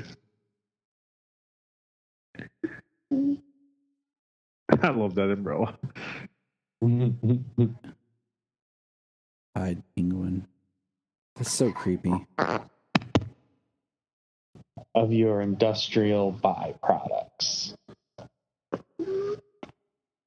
See? In a pool of your industrial byproducts. Now, this train thingy, is this the most Seems highly impractical. Yeah, like it seems very impractical and like doesn't look like you could, cage that many children. And it seems like if you hadn't already kidnapped the kids, like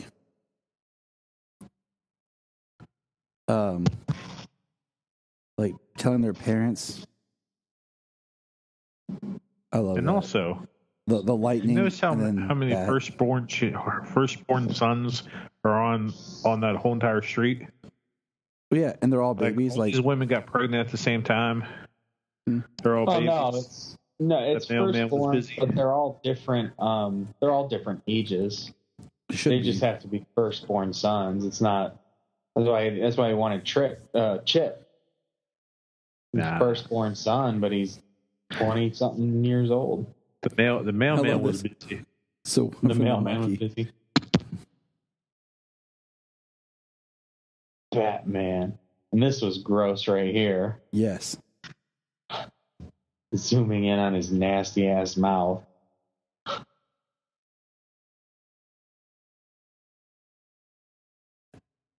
And this is just such a weird transitional scene. Like, gives such a freaking war speech to penguins. Yeah, I was saying this is like it's a Patton parody if you think about it.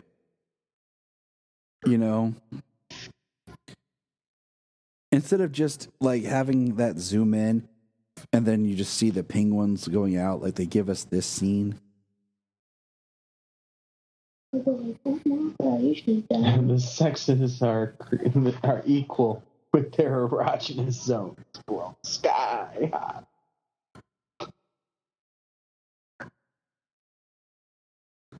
That's ridiculous.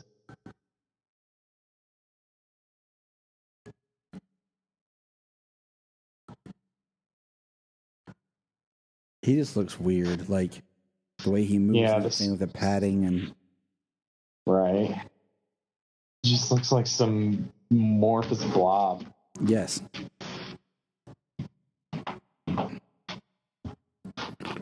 It's like they took a mattress, like a foam mattress topper, and just wrapped him in it. Yes. And then put him in a onesie. Right. I agree.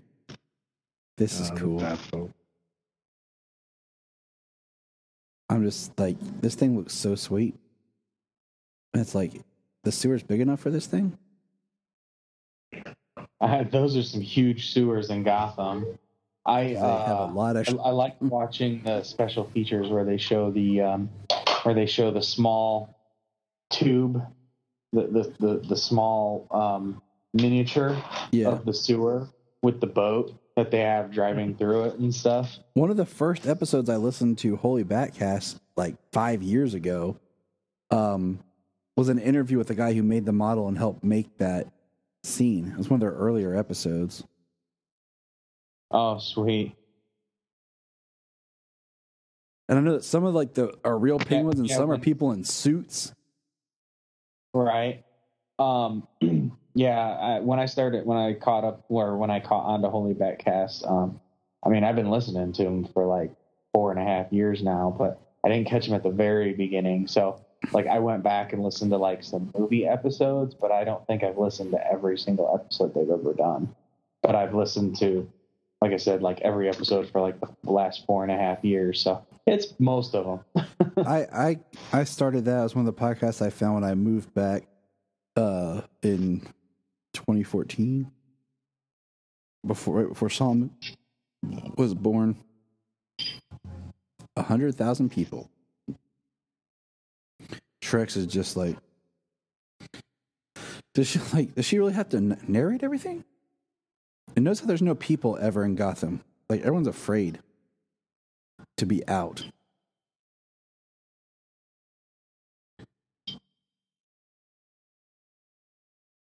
That is a lot of penguins in one spot.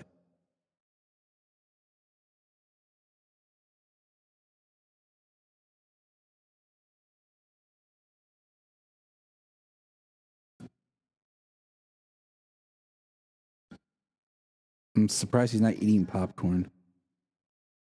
Yeah, he's eating sardines. He's eating anchovies. A bird eating birds.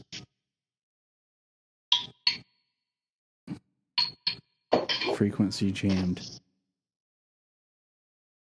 Something is wrong.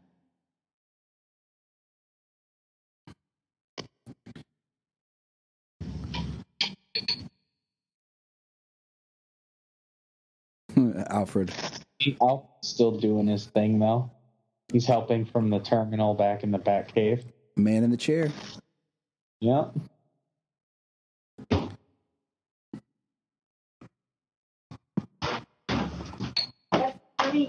So it's tiny. So, do you think that there's like a bathroom in that sewer, or do you think like he just kind of gets out of the onesie and just? Well, I mean, he's technically not in the sewer. He's in the old abandoned like zoo aquarium that feeds into the sewer. It connects to the sewer. So. Oh, I'm just telling you, he unbuttons that onesie and he just pees right in that water. He doesn't even care about that. I don't even think he unbuttons the onesie. I think it's just skin grafted by this point. Like, I mean, like, why is he still wearing it? Like I said, he's wearing like that dicky thing, looking around his neck. Right. I don't know. It's just weird. He really does. Look I do like this shot of like the clown, it's like walking out. The other clowns, moving around. She just fades into the back. He's just angry now to his duck. It's time to duck stuff up. And then he like drives on land upstairs.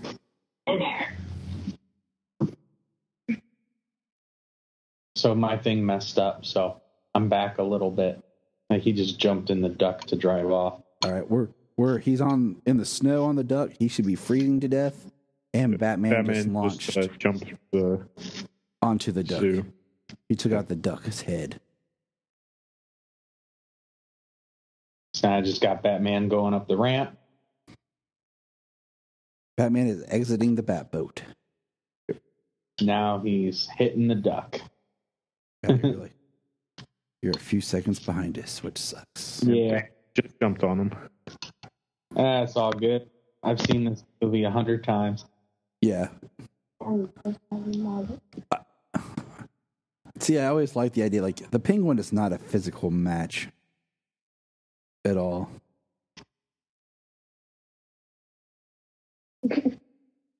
Who's holding the umbrella? Batman has this giant thing on his belt. And so in the comics, I mean, not this version, but in the comics, Penguin has evolved into a decent fighter, even though he doesn't like to get his hands dirty. He's a decent fighter, and he is very strong for his compact size. Yeah. But, I mean, that's about it. And he's good with weapons, obviously. Well, I always felt that Penguin should be wrote a little bit like Kingpin. Not completely, just a little bit. I can see that. Yeah, that's more of how he. Yeah, that's more of how more a common portrayal is, at least recently. No, he's all right. Yeah, he's fallen. I like how we saw the bats.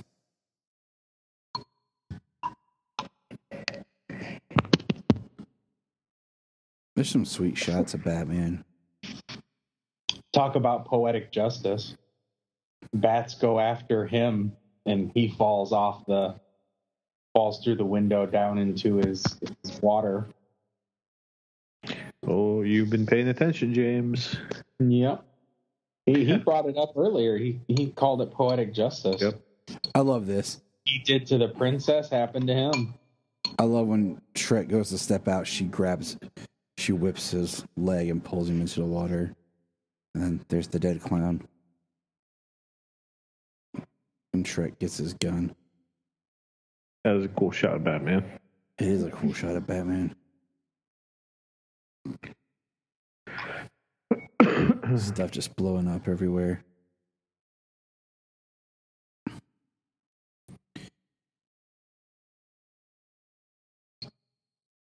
Her costume's tore up. Her hair's everywhere. A very big ball of string.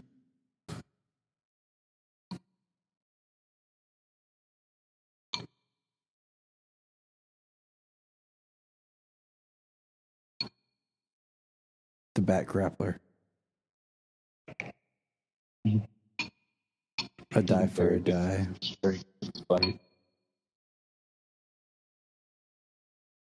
Here comes Batman on a zip line. Half pint, I'm talking. He comes down the zip line, but he doesn't unhook himself from the zip line. I wish he would have just punched him instead of pushed his face.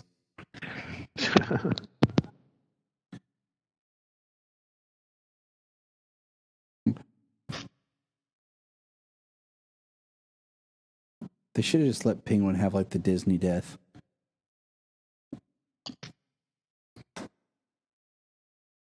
What, fall into a void? Just fall, and like leave it kind of open where you're like, oh. But they always have to kill. Like it seems Harley does in the Batman Beyond: Return of the Joker. They always have to kill one villain. We're the same. Well, we know they had a. Watch the eyes, guys. Watch the eyes. Watch the eyes. Watch the eyes. Yeah, I love how he rips a mask and there's no black around the eyes. Yep, there's a quick shot where it yeah, there it is. Flips. Yep, they take the black away right there. And then he takes it off. And I hate that he has to like. That's kind of the cool thing about Reeves Batman is it's just going to be there. Like it's not a visual thing that's not supposed to be there. Yeah. Yeah, I love that it's not there then.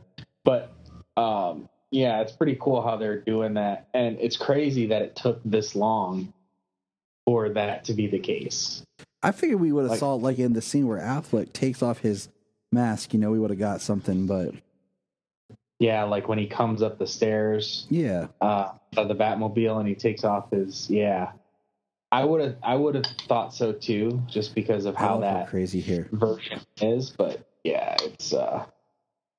I love that line. Why are you dressed like Batman? Because you his Batman.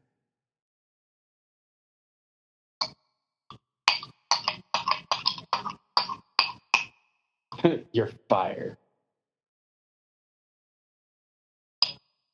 See, like the whole lives thing is interesting. But like, it doesn't look like he aims correctly at her. Like he's just. That was a good like hit on her. She looks great. Like, she looks completely sane. Definitely a girl you take home to mom.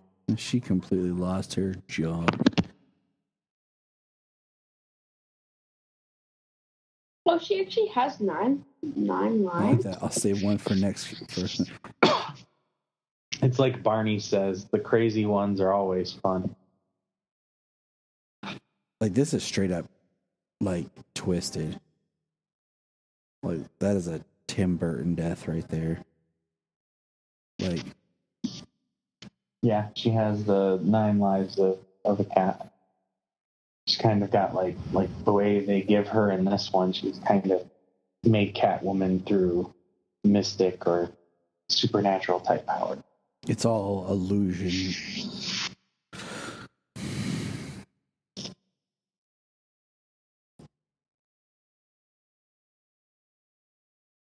Like they could just like nope, but then we got like Predator Penguin here popping up. That's a bad edit. Black blood gooing from his nose and mouth. He's like, do we really need this scene? Nope. No, we don't. It's like it's actually green. Just Bruce is looking for Selena. Find He's Shrek. okay. Like Tim Burton likes to burn people. Think about He does. in '89, the guy who gets the hand buzzer. Mm-hmm. Batman turns and looks at Penguin. Oh shit! I picked a cute one. yeah. That's a great line. I love that one. It makes me laugh every time.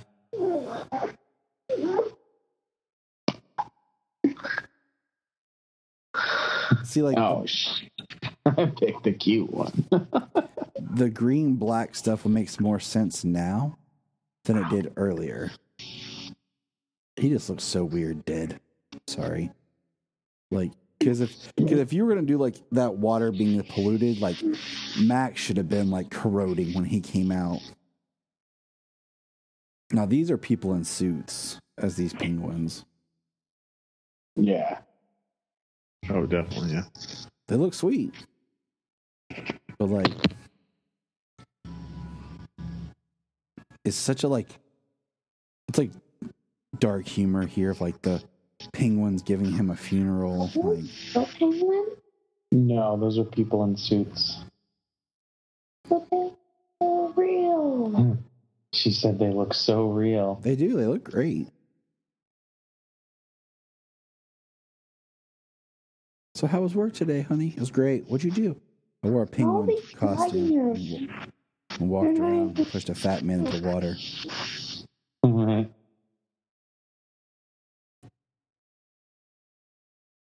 Like, do we need this shot?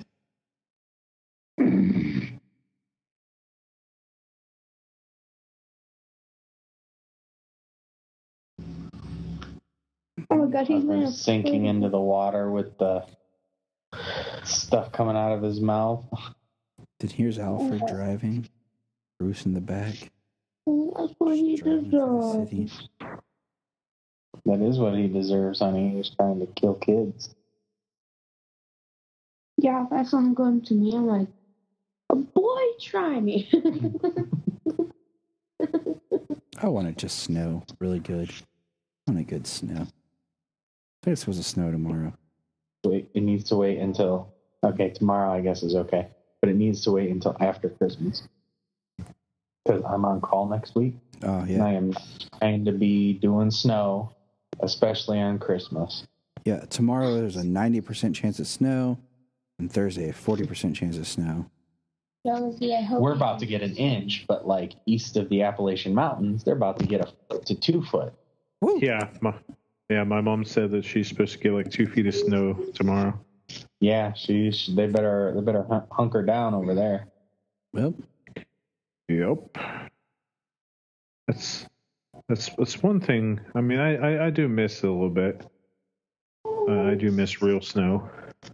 You know, I miss. But so here in Toledo, we are near Lake Erie, so we kind of are in a valley area. So a lot of the times, because of the lake and stuff, a lot of times things veer around us. They go north of us or they go south of us. So sometimes we luck out on missing snow and rain and stuff. Here we go. Merry Christmas, that's Mr. Wayne. That's what would happen to my friend Mike, who he grew up in Erie. Like sometimes Erie wouldn't get hit much, but like just an hour south of it, just boom, like 3 feet, 4 feet. The lonely car driving through Gotham, the most ghost town of them all. I just love this ending shot, man. The pickup shot, the like super expensive pickup shot. Yeah. Which makes me wonder, like, what all did they reshoot? What all did they add? Because I figured they like it ended like that, and then her standing up, like. Rolls-Royce. And that wasn't even. I'm pretty sure that wasn't even Michelle Pfeiffer. And that was Batman Returns. Jawed. We have completed the Batman anthology. In like the weirdest order. Right. And not that bad. I guess we went 1, 3, 4, 2. So, but all right, everybody. Merry Christmas. Have a safe and happy holiday, and enjoy time with your family. Merry Christmas, you filthy animals.